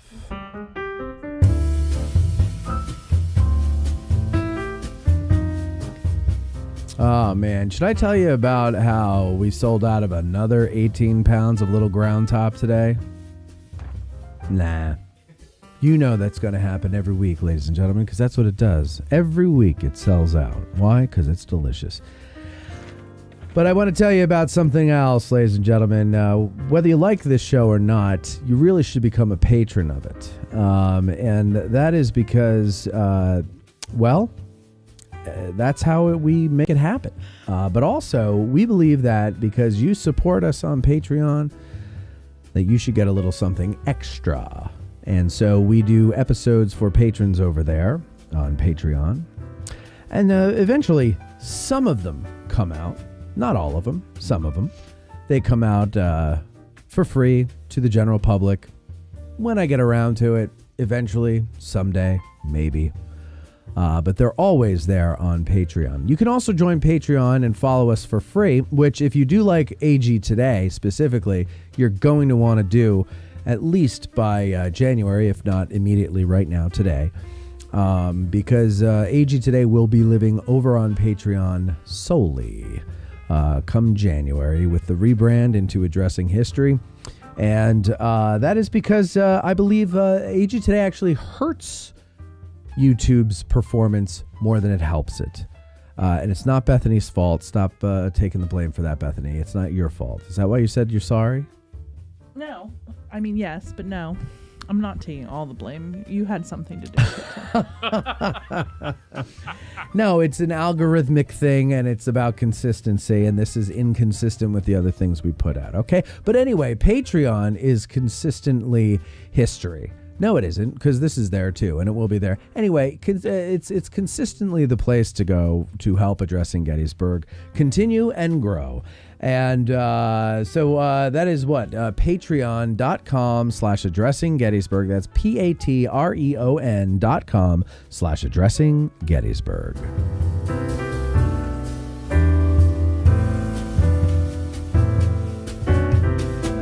What's that? You did something else and missed the break, thereby missing the clue you need to win the $5,000 sweepstakes? So impatient. You're back with Matt and Beth. Oh, you know, I love... Wait, hold on.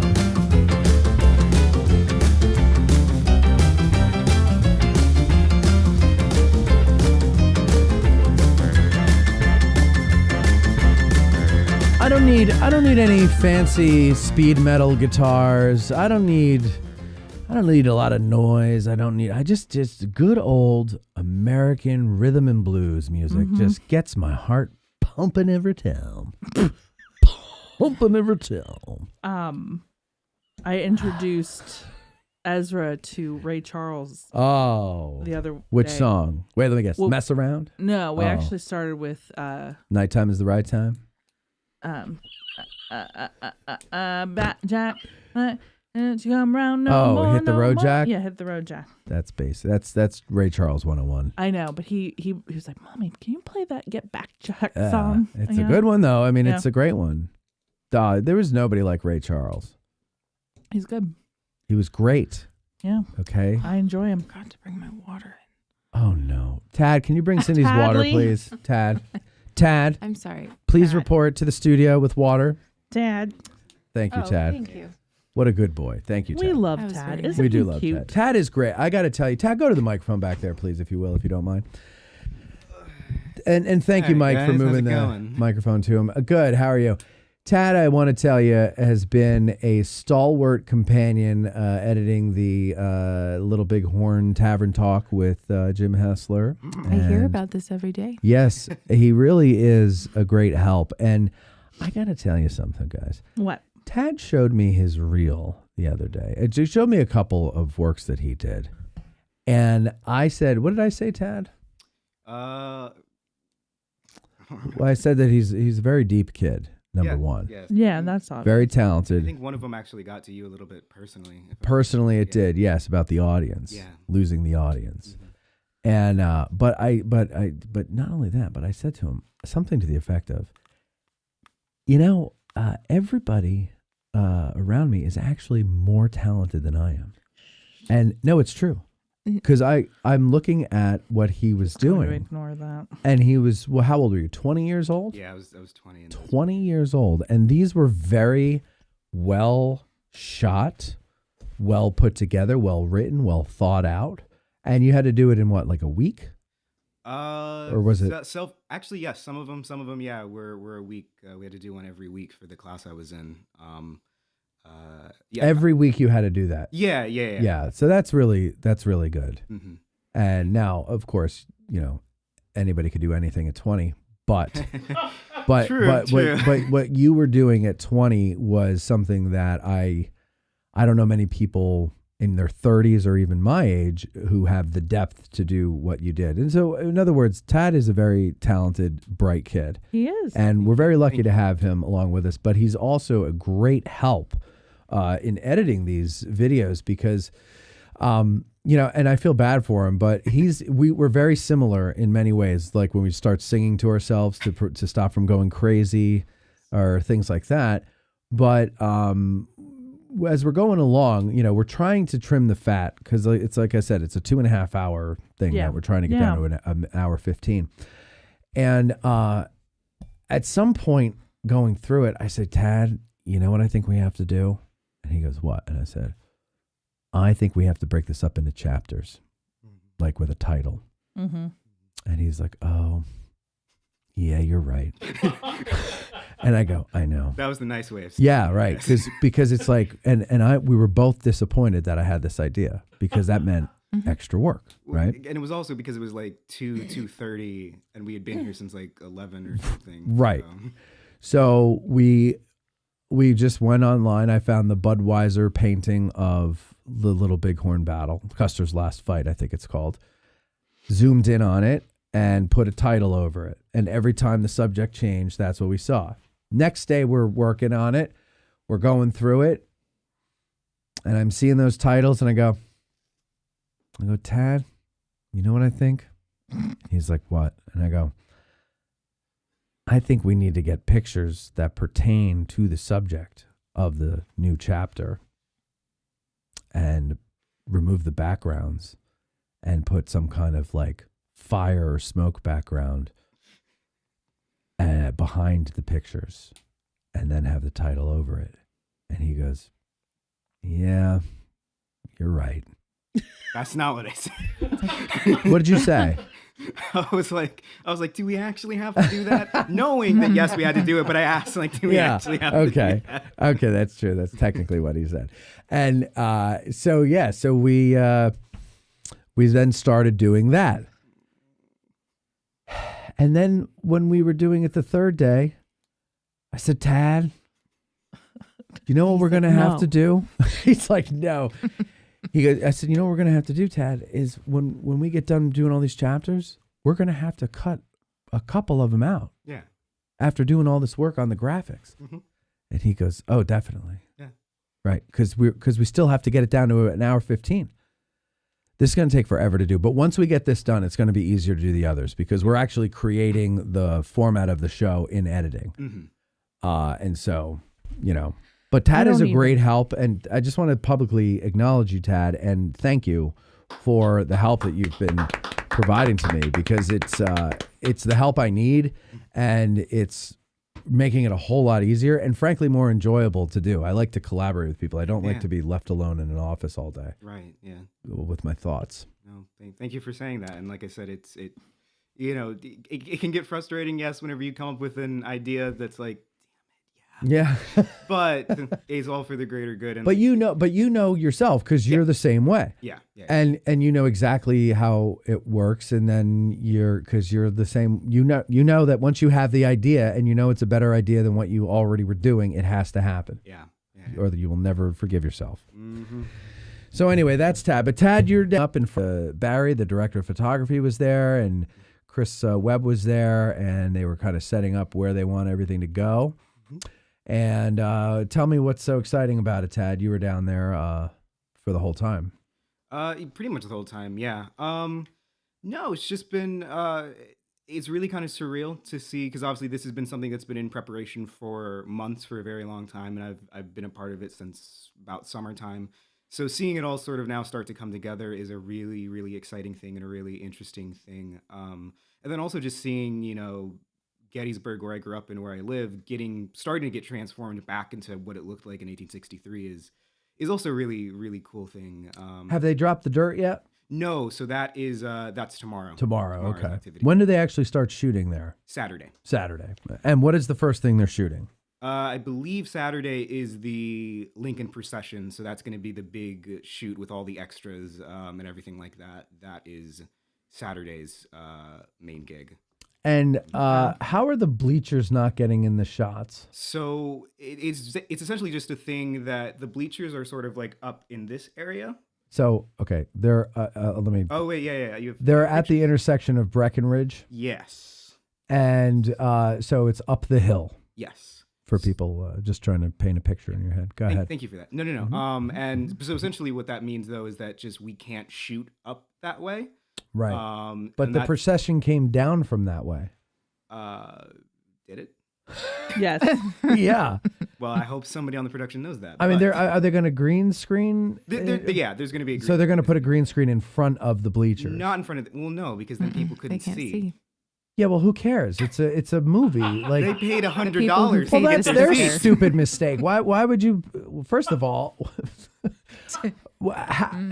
okay, I don't know. I mean, I haven't written this screenplay, so I don't know what they're thinking. But I mean, if they're going to do, I would assume they're not going to shoot that angle. They'll no, shoot probably to the not. side. They'll probably do it from like the vantage point of the sidewalk, people watching it or something, right? Yeah. Okay. Barry explained a little bit about what he and Bo had envisioned for the shot. I don't remember what it was specifically, but they have thought about it and they have a way that they're going to be able to do it. And in addition to not only getting the people who are going to be in the bleachers to also avoid getting like telephone wires and avoiding anything that's too modern looking. Yeah. They have workarounds for that, like with the type of lens they're going to use, the way they're going to shoot it, the angle, everything like that. They removed some parking meters, didn't they? Yes, they did. Yes, they did. In fact, Tadley, Can they hold keep on them here. away? Yeah, please. Yeah, can they leave? Can you forget to put them back? Like, oops. Here, let Where me did let we me put those things? before you don't switch to it yet, Mike. Let me just see if I can zoom in enough on this to show it. Alrighty, there we go. Go ahead, Mike.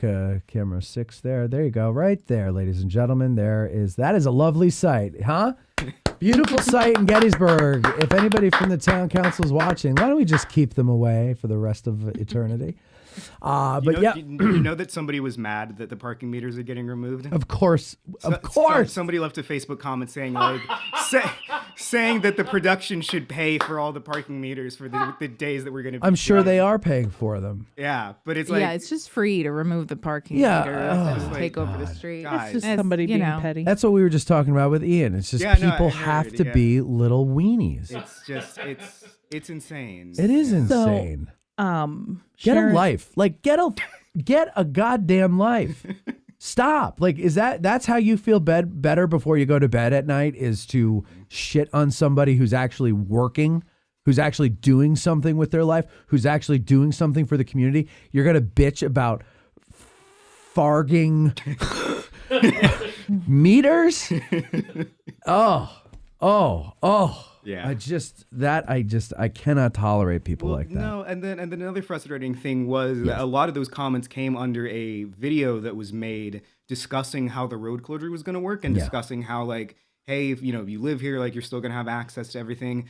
People just didn't watch it. It was also in the caption of the video. They just didn't read it. Right. And it's just like They just want to bitch. Guys. They just want to bitch. Like, please. Just try for 1 minute. Yeah. To not be weird. It's not that hard, guys. Sharon Krukorian, a friend. Yes. She is also helping with the movie, I would assume. Yes, she helped with the first one. Mm-hmm. But she said, fun fact about the Gettysburg 1863 movie shooting this weekend. The horse Lincoln will be riding is a Shining Stars horse named Gilbert. Very nice. Very nice. So maybe I need to get into a movie so I can ride a horse at Shining Stars. Do they have horses at that size? They do. That size. Tadley. You know what, Tad? I take back every nice thing I just said about Yeah, there we go. I had to level it back out a little bit. That should at least buy me one evening of kindness, and then you could start again tomorrow. All right, never mind. I don't think that's gonna happen. You have given my life meaning and purpose the past couple of months. Okay. I'm not even bullshitting. Like, it has actually been very helpful to be able to just be a part of things again. Oh, you're serious? Yes, I'm serious. Oh, well, you're welcome. In a what is that? editing video style of thing, and like Matt's you said, you're a very creative and collaborative individual. So it's just been Good. It's been nice to work with you these past couple of months. Well, thank you. I appreciate that. Remember, okay, good. Remember last week when we were doing the show and my phone blew up with emails? Mm-hmm. So, ladies and gentlemen, my I started getting all these email notifications. It was One crazy town. Zung, zung, zung, zung, zung, and it was just blowing up. And I was like, what the hell is this? And it was all from Patreon saying that this episode has been removed. This episode has been removed. This episode has been, and they were all episodes on the free feed that I can sync to Patreon. The Patreon now allows. So that's another thing when you join Patreon. You can listen to the free shows that you normally listen to on Spotify or Apple Podcasts or whatever, and you can listen to the shows that go to your membership level, all through the Patreon app. The Patreon app used to suck. They've done a lot of improvements with it. I don't have any problems with it now when I listen to shows through there. So anyway, but now I just got a flurry of them saying that the new episode has been synced. So new episode synced to Addressing Gettysburg free feed. A new episode, Patreon preview, the 111th New York Volunteer Infantry with author Martin Husk. That was like 2020, 2021. Yeah. Wow, that's an old one So right there. that was one of the ones removed. So what happened was, here's how it works for those of you who like to know these things. I have an audio show. This is the audio shows only. I have an audio show. I go to a website called Libsyn, Libsyn. Liberated Syndication is what that's short for, .com. And that's a publisher. So I go there and I have it set up to all the places that you listen to the show, any show. This is how most people do it. So whatever platform you listen on, and I put it on every possible platform, even ones that I don't know. And that's why I get like all these, I'm looking at my analytics and it's like, why do I get so many listens in India? Because one of them is an Indian platform. Like I can't even pronounce it. Begins with a D. But there's people there listening? Allegedly. That's or it's a awesome. bot farm. I don't know. Well, Eric Houston certainly is. Eric listening, Houston's in 'cause he's India right now. Yeah, That's yeah. right. Yeah. I saw that. Hey, Eric. Yeah, he told me to tell you hello from India, but there was no time. And That's what, he already that's went all to right. bed. He went to bed already. I hope the diarrhea is all right. Anyway, so I publish the show. I upload the audio to Libsyn, put in all the information and the notes and all that stuff, and then I hit publish. And it goes out to all of those different platforms, including YouTube. That's why sometimes you'll see an Ask a Guide. There's a video version and an audio version. Same thing. Some people just prefer audio. Also, I can make the audio sound better. I can't really do much when it's a live stream, as you're hearing here. Like if you're a patron, you know the difference when you listen to the audio only. The quality sounds better. And that's another, you don't need to get into that. But anyway, my point is, when when I was getting all those emails last week, it's because Libsyn had some kind of a bug, some problem. Because I went into Libsyn to see why that was happening. Yeah. And there was a banner across the top saying that we are currently experiencing a difficulty with shows uploaded prior to 2022 disappearing, but we're working on it. We'll get them back. So apparently they just got them back because now it's syncing and it's getting it must have been China. I don't know, or Iran. Can you imagine those poor people at Chinese? No, at Libsyn that are like, they had to be shitting I a bet brick. you how many people got called. Oh yeah. Oh my God. We're working on it. Don't worry. We're working on it right now. We have our best people on it. Yeah. You were eating dinner? Not anymore. You're coming into work and fixing this. Yeah, we're working round the clock for you. Libsyn is actually an Australian company. Oh. And speaking of things from Australia that don't work, Grant is on the phone. Hey, Grant. Hello. Hello, fine people. Hello. Hey, Grant, how popular is Quigley Down Under down there?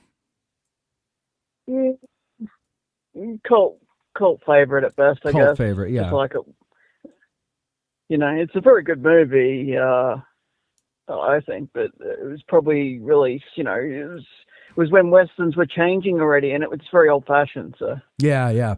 I watched a YouTube video of, what's the guy's channel? Shit, I can't remember, but it's really good. He's a former military guy, and it's like it's a gun show that he does. And they recreated the Quigley Down Under. Down on YouTube. Yeah, I know. They recreated the Quigley Down Under shot And I think he was a former sniper, actually. There's two shots in the movie Quigley Down Under that are like, whoa, right? But it's a movie. So, how do you know if that can really happen, right? And he's got one of those old, I think it's a rolling block rifle. And, it shoots a 45-70 cartridge. And and I think the guy... the yardage is like 400 yards or something like that, and the guy rides his horse out with a bucket, and then he stops at a certain point and puts the bucket down, and Quigley, standing up, takes a shot, and poof, in the bucket goes flying in the air, right? So they're like, can we recreate this shot? That was one shot. The other shot was Quigley shoots the gun and it goes through one guy into the other guy and through him. Yeah. So they set up dummies to do that at the same distance and everything like that. And sure as shit, they were able to recreate those shots with that gun. But they... Where are you going with this story? What I'm going with this story is that it's a very popular movie here among some people in the United States. And I wonder if it is... But apparently the snipers, so they interviewed Tom Selleck for this, and they said, but we snipers call it, when it goes through two people, we call it the Quigley shot. So I just wanted to know if it was that popular downstairs. I mean, down under. Downstairs? You know what I meant. Anyway, Grant, what's on your mind, sir? How have you been? I would say more like that Australia is the main living room, the important place, and you're in the attic. You're up, forgotten up in the attic. That's true. I'm a top floor penthouse kind of guy, right? Of course, it's an unfinished attic, and I'm sweating my balls off. Okay, so that's what you had in mind. See you, Grant. What? To help Bethany, when she asked, where is this going? I've got a joke for you, Matt. What's the difference between you, Matt, and John Buford's cavalry saber? What? The cavalry saber has a point. Wow,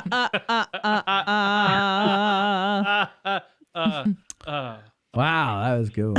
I got another one. I got one more. Oh, thank God. Thank God. What's the difference between you and George Meade? What's what? George Meade only needed 3 days in Gettysburg to become famous. Well, it's a good thing fame is not the objective, my young friend. But you're right. Meade just came up on the thing behind you. There he is. But seriously, yeah, go ahead. Do you want to? I'll paint a scenario for you of how I feel when I'm calling the show. All right. Okay. Nervous, I'm sure. I'm so starstruck that I'm about to be able to talk to greatness that my hand is shaking, the phone is shaking. That's how great you are. I'm trembling. I'm trembling at the thought of being conversing with such a legend. I can hear the trembling. Yeah. Wait, hold on. Wait, Grant, don't say anything. Girls, listen. I think you can hear it if you listen close.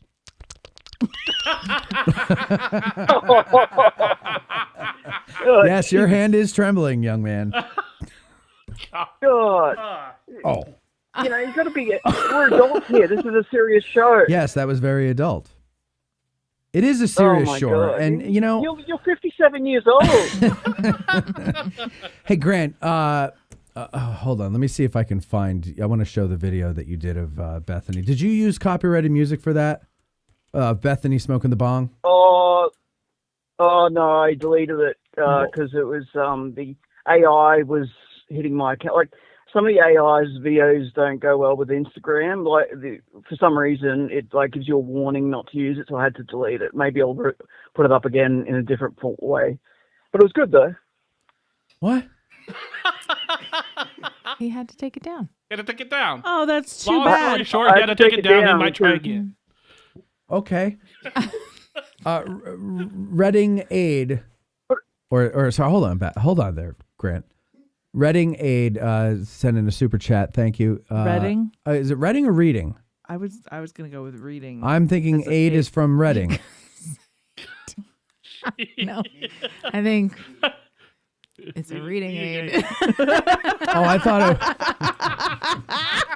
it was like Reading Adeline or something, or Adrian. Well, they spelled aid wrong. Okay, said, I'd love to subscribe to the Patreon, but like Bethany, I can't give up those bong hits. Why are you guys so mean?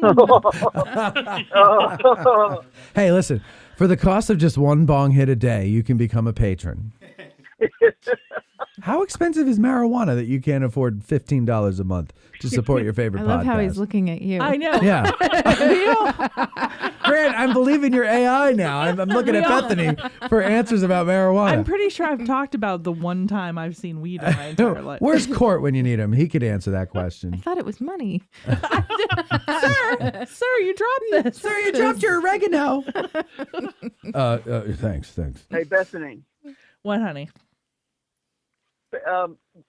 I do all these things. I pick up these tiny little things that happen in conversation on the show, because to me, there's nothing funnier than, you're such a nice, sweet lady, never saying bad words about anyone and all that. There's nothing funnier than me to make you out like you're evil and you hate people. Like, it's the complete opposite. Yeah. Yes, exactly. That's, as if you were on drugs and drinking, obviously, it's all untrue, but it's just nothing funnier than me. There's just Yeah. You know what I mean? It's like a pro wrestler in a tutu, right? It's just opposite of what they really are.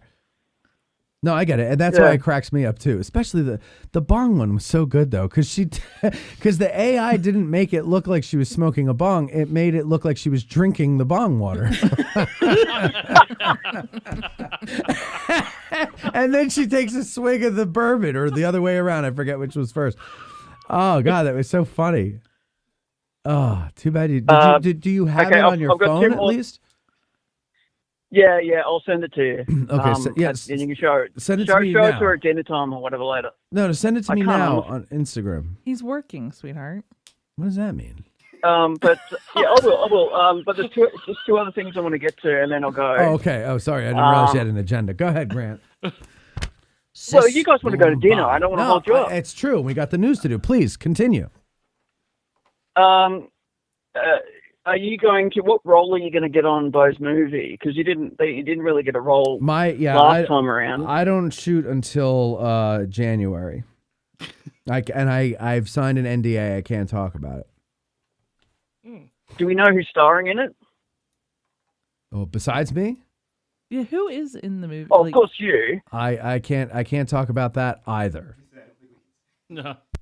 Because for Instagram, Matt, I wanted to get footage of because on IMDb, I looked you up ages ago, and there's some movie you did when you were ages ago when you were young, listed on there, and I tried to find the footage. I couldn't get it anywhere because it would have been hilarious. You trying to act and when you were not 57, so it would have been a lot of fun for Instagram. Never fight uphill, me boys. Okay, and lastly, hold on. I just hate you, and I hate your ass face. That was me in a film. Go ahead. What's the next thing? Yeah, you must have done some short film ages ago when you were, I don't know what it was. Dybbuk schmibbuk. I said more ham. So now it's, I was going through my Instagram. Do you know what coming up in a couple of days, what the anniversary is pertaining to the show? What is today's date? The 9th. Is it the anniversary? October 10th or 11th. Ah, that would be when Bethany started on the show. Yes. That because of when you gave Veronica the boot out the door. I did not give her the boot. Wait, has it been 2 years? She was stolen from me by the prosecutor's office. Yeah. So that's 2 years we've ago? We've been together for longer than 2. So, yeah, it wasn't 3 because Veronica was here. So, yeah, it's 2. Wait, so, Grant, how do you know that? Oh, jeez. Because the very first time I called in was her last show. I was trying to be, nice and all that. You had such glee that she was going and Bethany was coming in. There's a Native American man with a tear coming down because of you. I forgot that when you were hoarse. Yeah. Yeah, go ahead. Do you think that your sentiments in that 2-year time of it being so much better now with Bethany is true, or do you still hold to that? I love how he tries to get you in these things. I know, and the thing is, it really works. Every time. Every time. Yeah. You keep. Because you're on camera, I can say anything, but it's You always fun. sexist You have bitch. to deal with that. As I recall it, Hey,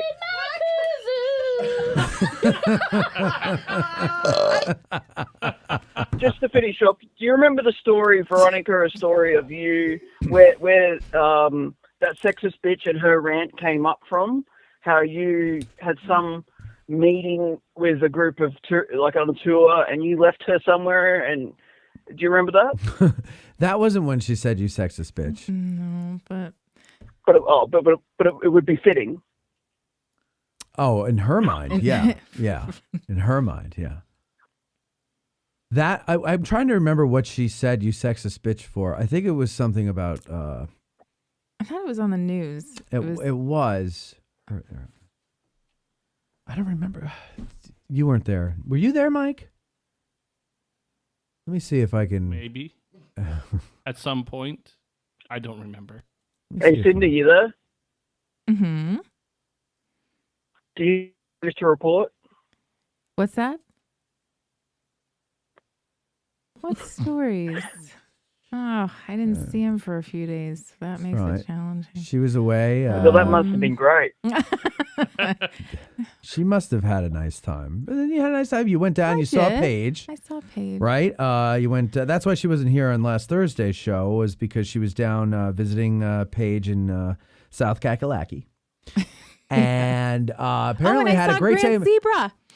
Oh yes, you did. saw Grant's zebra. Yeah, Grant. They have your I know zebra you at a can't zoo see- down there. They do.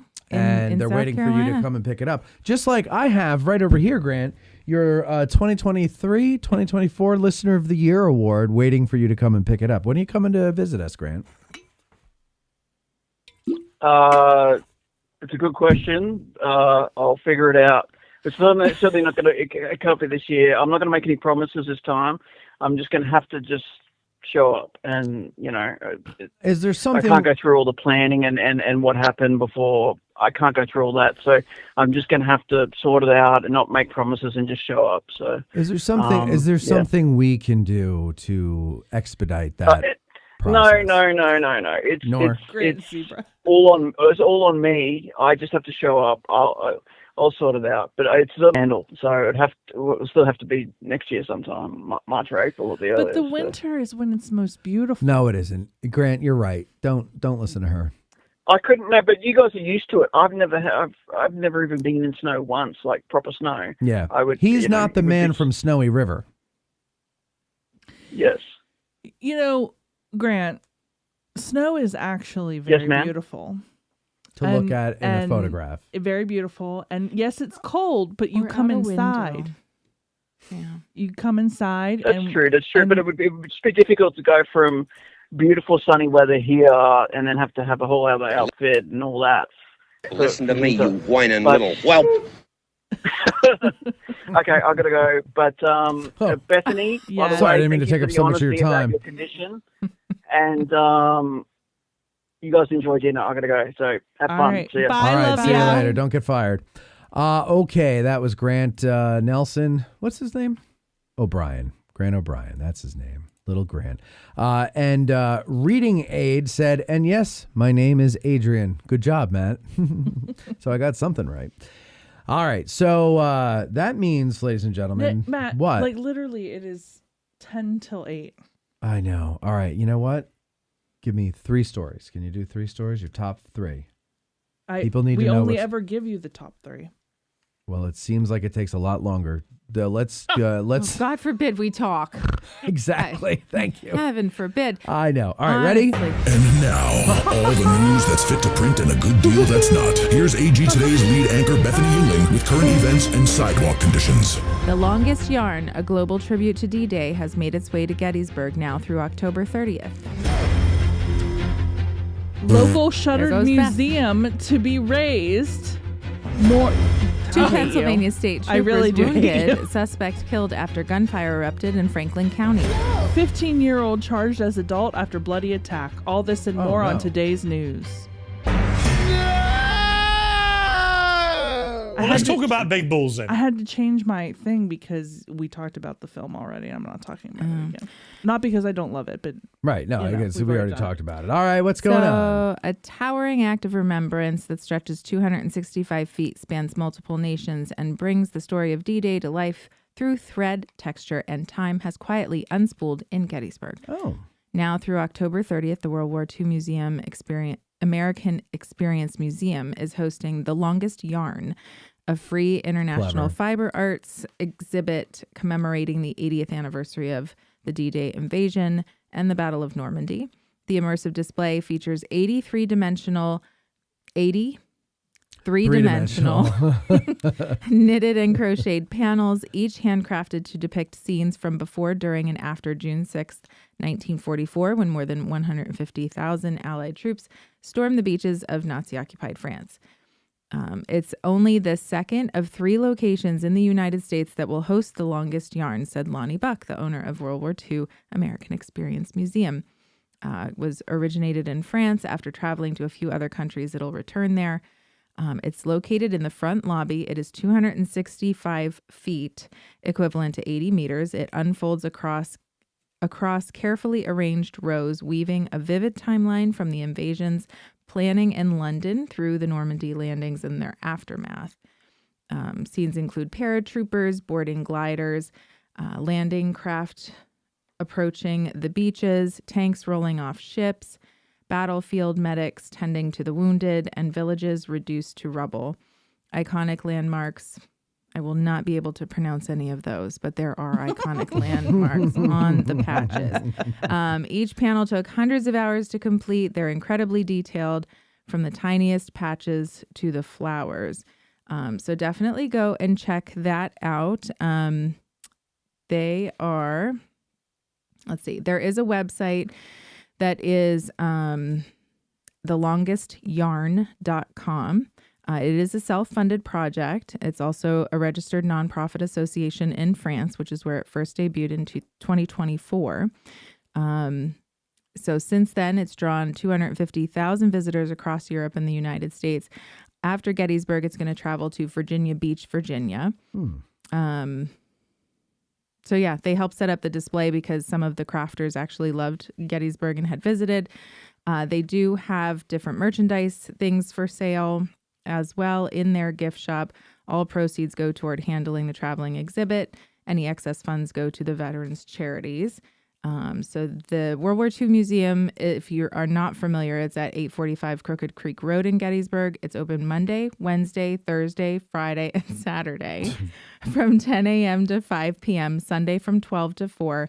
Tuesday hours are by appointment only, but you can call 717-253-3414, or you can email them at info@visitww2, that's the number 2.com. For more information, but you should go check that out because I bet it's really cool. Yeah.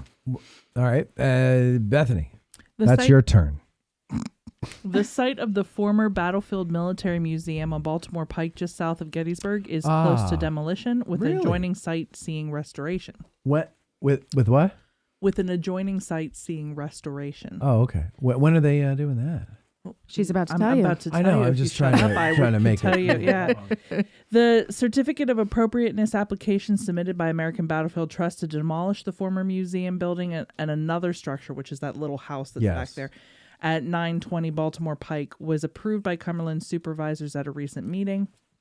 They are ABT, American Battlefield Trust, owns the 4.21 acre parcel on which the two structures are located, as well as adjacent parcels, both north and south, The structure at 900 Baltimore, the historic James McKnight House, just south of Slocum Avenue, is currently undergoing restoration.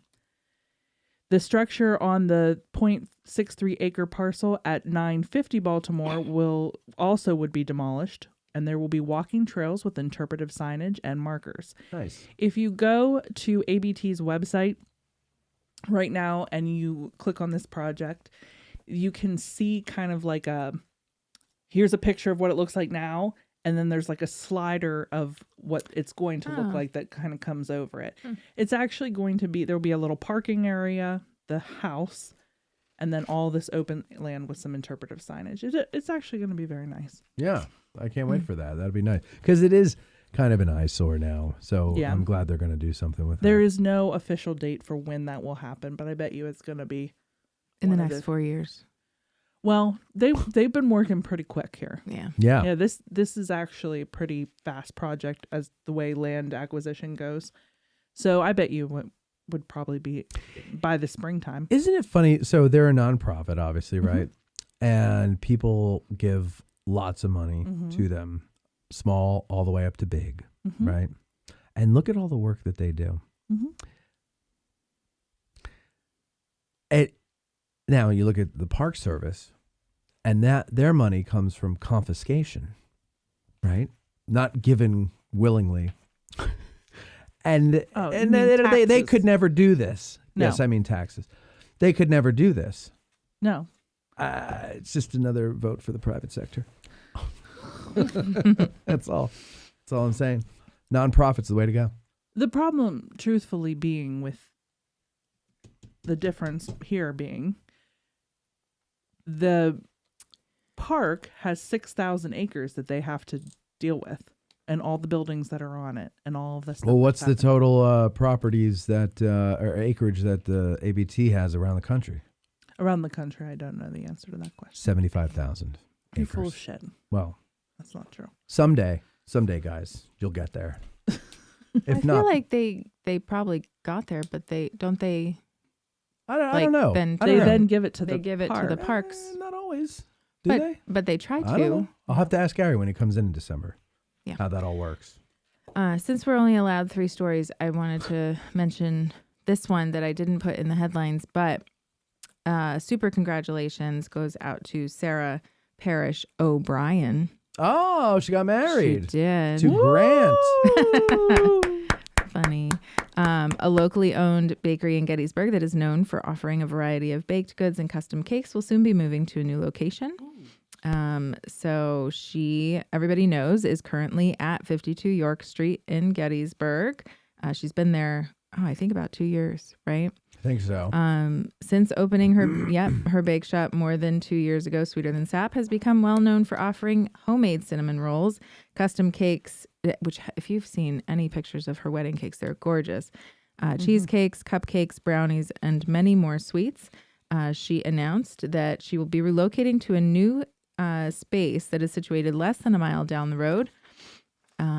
We officially have all the permits and approvals we need to tell you the exciting news that we will be moving.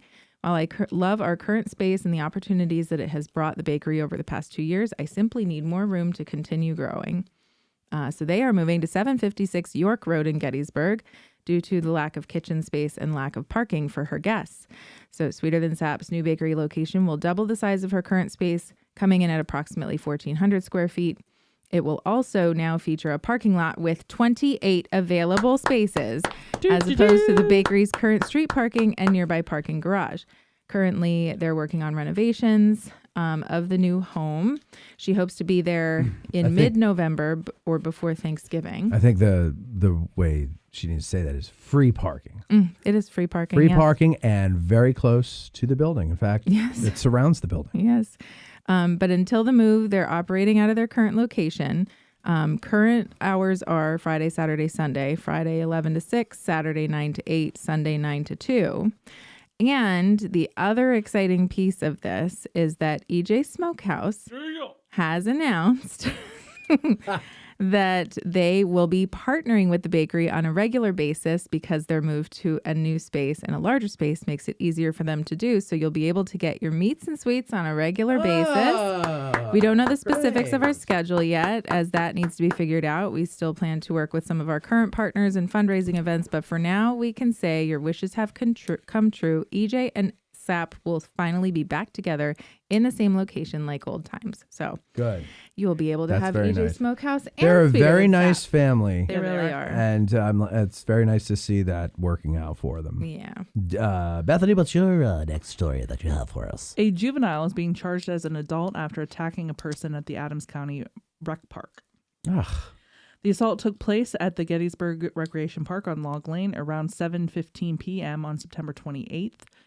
The officers said they responded to the scene and met with witnesses who told police they saw the victim walking away covered in blood. The officers said they found the victim shortly after, who had blood all over his hands, mouth, nose, shirt, and pants, and the victim was also missing one of his teeth. He was beat with what they're calling stainless steel knuckles, commonly known as knuckle dusters. Okay. So like brass knuckles, but made out of stainless steel? I guess. Mike, don't you have those? Knuckle busters? Yeah. Dusters? I What are they? In my pocket. In your pocket, yeah. Yeah. I break them out whenever I need them, right? Yeah, I would. You never know. Residents in the area told investigators they saw Zamar Brantley, 15, of Gettysburg, walking through the area at the time, and according to police, investigators said they talked to Brantley, who admitted to being at the park at the time of the incident. According to court documents, Brantley's hands had fresh injuries that would be indicative of punching someone in the face and teeth. Jesus. Investigators said they spoke with the victim, who stated he went for a walk to clear his mind when he was assaulted. Oh, can you imagine? The three males accused the victim of looking at a female and attacked him after he denied it, according to court documents. Brantley was placed under arrest for the attack. That old trick. And is charged as an adult with the following: 2 felony counts of aggravated assault, possession of an instrument of crime, and prohibited offensive weapons. Because I guess you can't have knuckle dusters. Yeah, you can't. No. What was the victim a teenager too, or was it? Yeah. Mm-hmm. What a shame. You know this. That's too bad. Well, there was just a shooting in Steelton that was some young people that just. Where's Steelton? By Harrisburg. Okay. Somebody was killed. And they were, just a couple years out of high school. And then just keep in your thoughts the 2 state troopers that are in the hospital that were shot just in Franklin County, just outside of Chambersburg. When was that? That was the one I told you about. It was Wednesday evening, so last night. When did you tell me that? When it happened. It was just a brief because there wasn't really a lot of information, and there still isn't, because you asked me, remember, maybe you didn't. Maybe I told Yvette at work today. Sorry. You often confuse me with Yvette. No, it's just that I said the information. Anyway, so it was at Dick's Sporting Goods. Mm-hmm. And Franklin County. So Ronnie's on the case on that, I'm sure. Ran at the police. Well, they were shoplifting, and it was a chase. Then the cops were chasing him. They put out the strips to flatten the tires. The Spike 2 strips. females cooperated immediately, but then he got out and started shooting at them. Shot 2 state troopers. They ended up killing him. Good. So that suspect, I probably shouldn't have said is that. Is no more. And the 2 troopers are in the hospital. I don't think anything else has come out, but they were in critical and serious condition. I can't wrap my head around that mindset where you get pulled over by a cop and you try to shoot. Like, what do you think is going to happen? Maybe you get him, but you're gonna bring hell down on you. Was released Thursday morning and is now recovering at home. The other one, who has undergone hours of surgery, remains in the hospital and is in serious condition. God damn it. Police said they obtained a search warrant for the Chevrolet van and found a large quantity of THC, plastic bags filled with an unknown white powdery substance, brown powdery substance, and unmarked capsules filled with unknown substances. God. Well, good. I'm glad they stopped that. Yeah. So. Ugh. All right. Crazy days. Mm-hmm. Strange days indeed. Most peculiar, Mama. That's it. That was mine. My third one was the filming. So we already. Oh, okay. We already talked about that. Well, listen, ladies and gentlemen, we're going to go and eat, and we appreciate all of you who hung around till the very end, and your comments and your everything about you. We appreciate it. Garrick says, 2 weeks ago, I responded to a house for a cardiac arrest. When we got on scene, we found that the mother had just passed away with 2 children in the house, and they were they were in good condition. That is sad. That is sad. Thanks for helping us end on a up note, Garrick's. I'm just kidding. Okay, so we're going to go. Mike, thank you for taking over the cameras back there. Cindy, thank you for doing them earlier. Tad, thank you for your crack reporting from the scene of the new movie set. And, of course, Bethany. Love you too. Bethany, thank you for your co-hosting abilities. And thanks to Ian Isherwood. Good luck. Congratulations, Ian, on your new gig. And we will see you all next week. Don't forget, that's the week before the one after. AG Today is produced by Matt Callery, Bethany Yingling, and Cindy Compton. Engineered by Courtney Micker and sometimes someone else.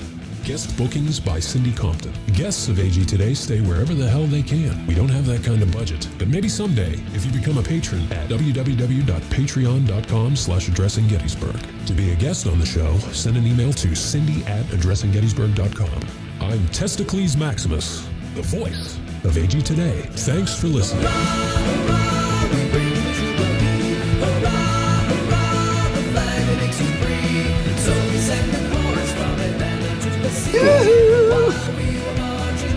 Why would you want to be a cheerleader, Steve Marcus?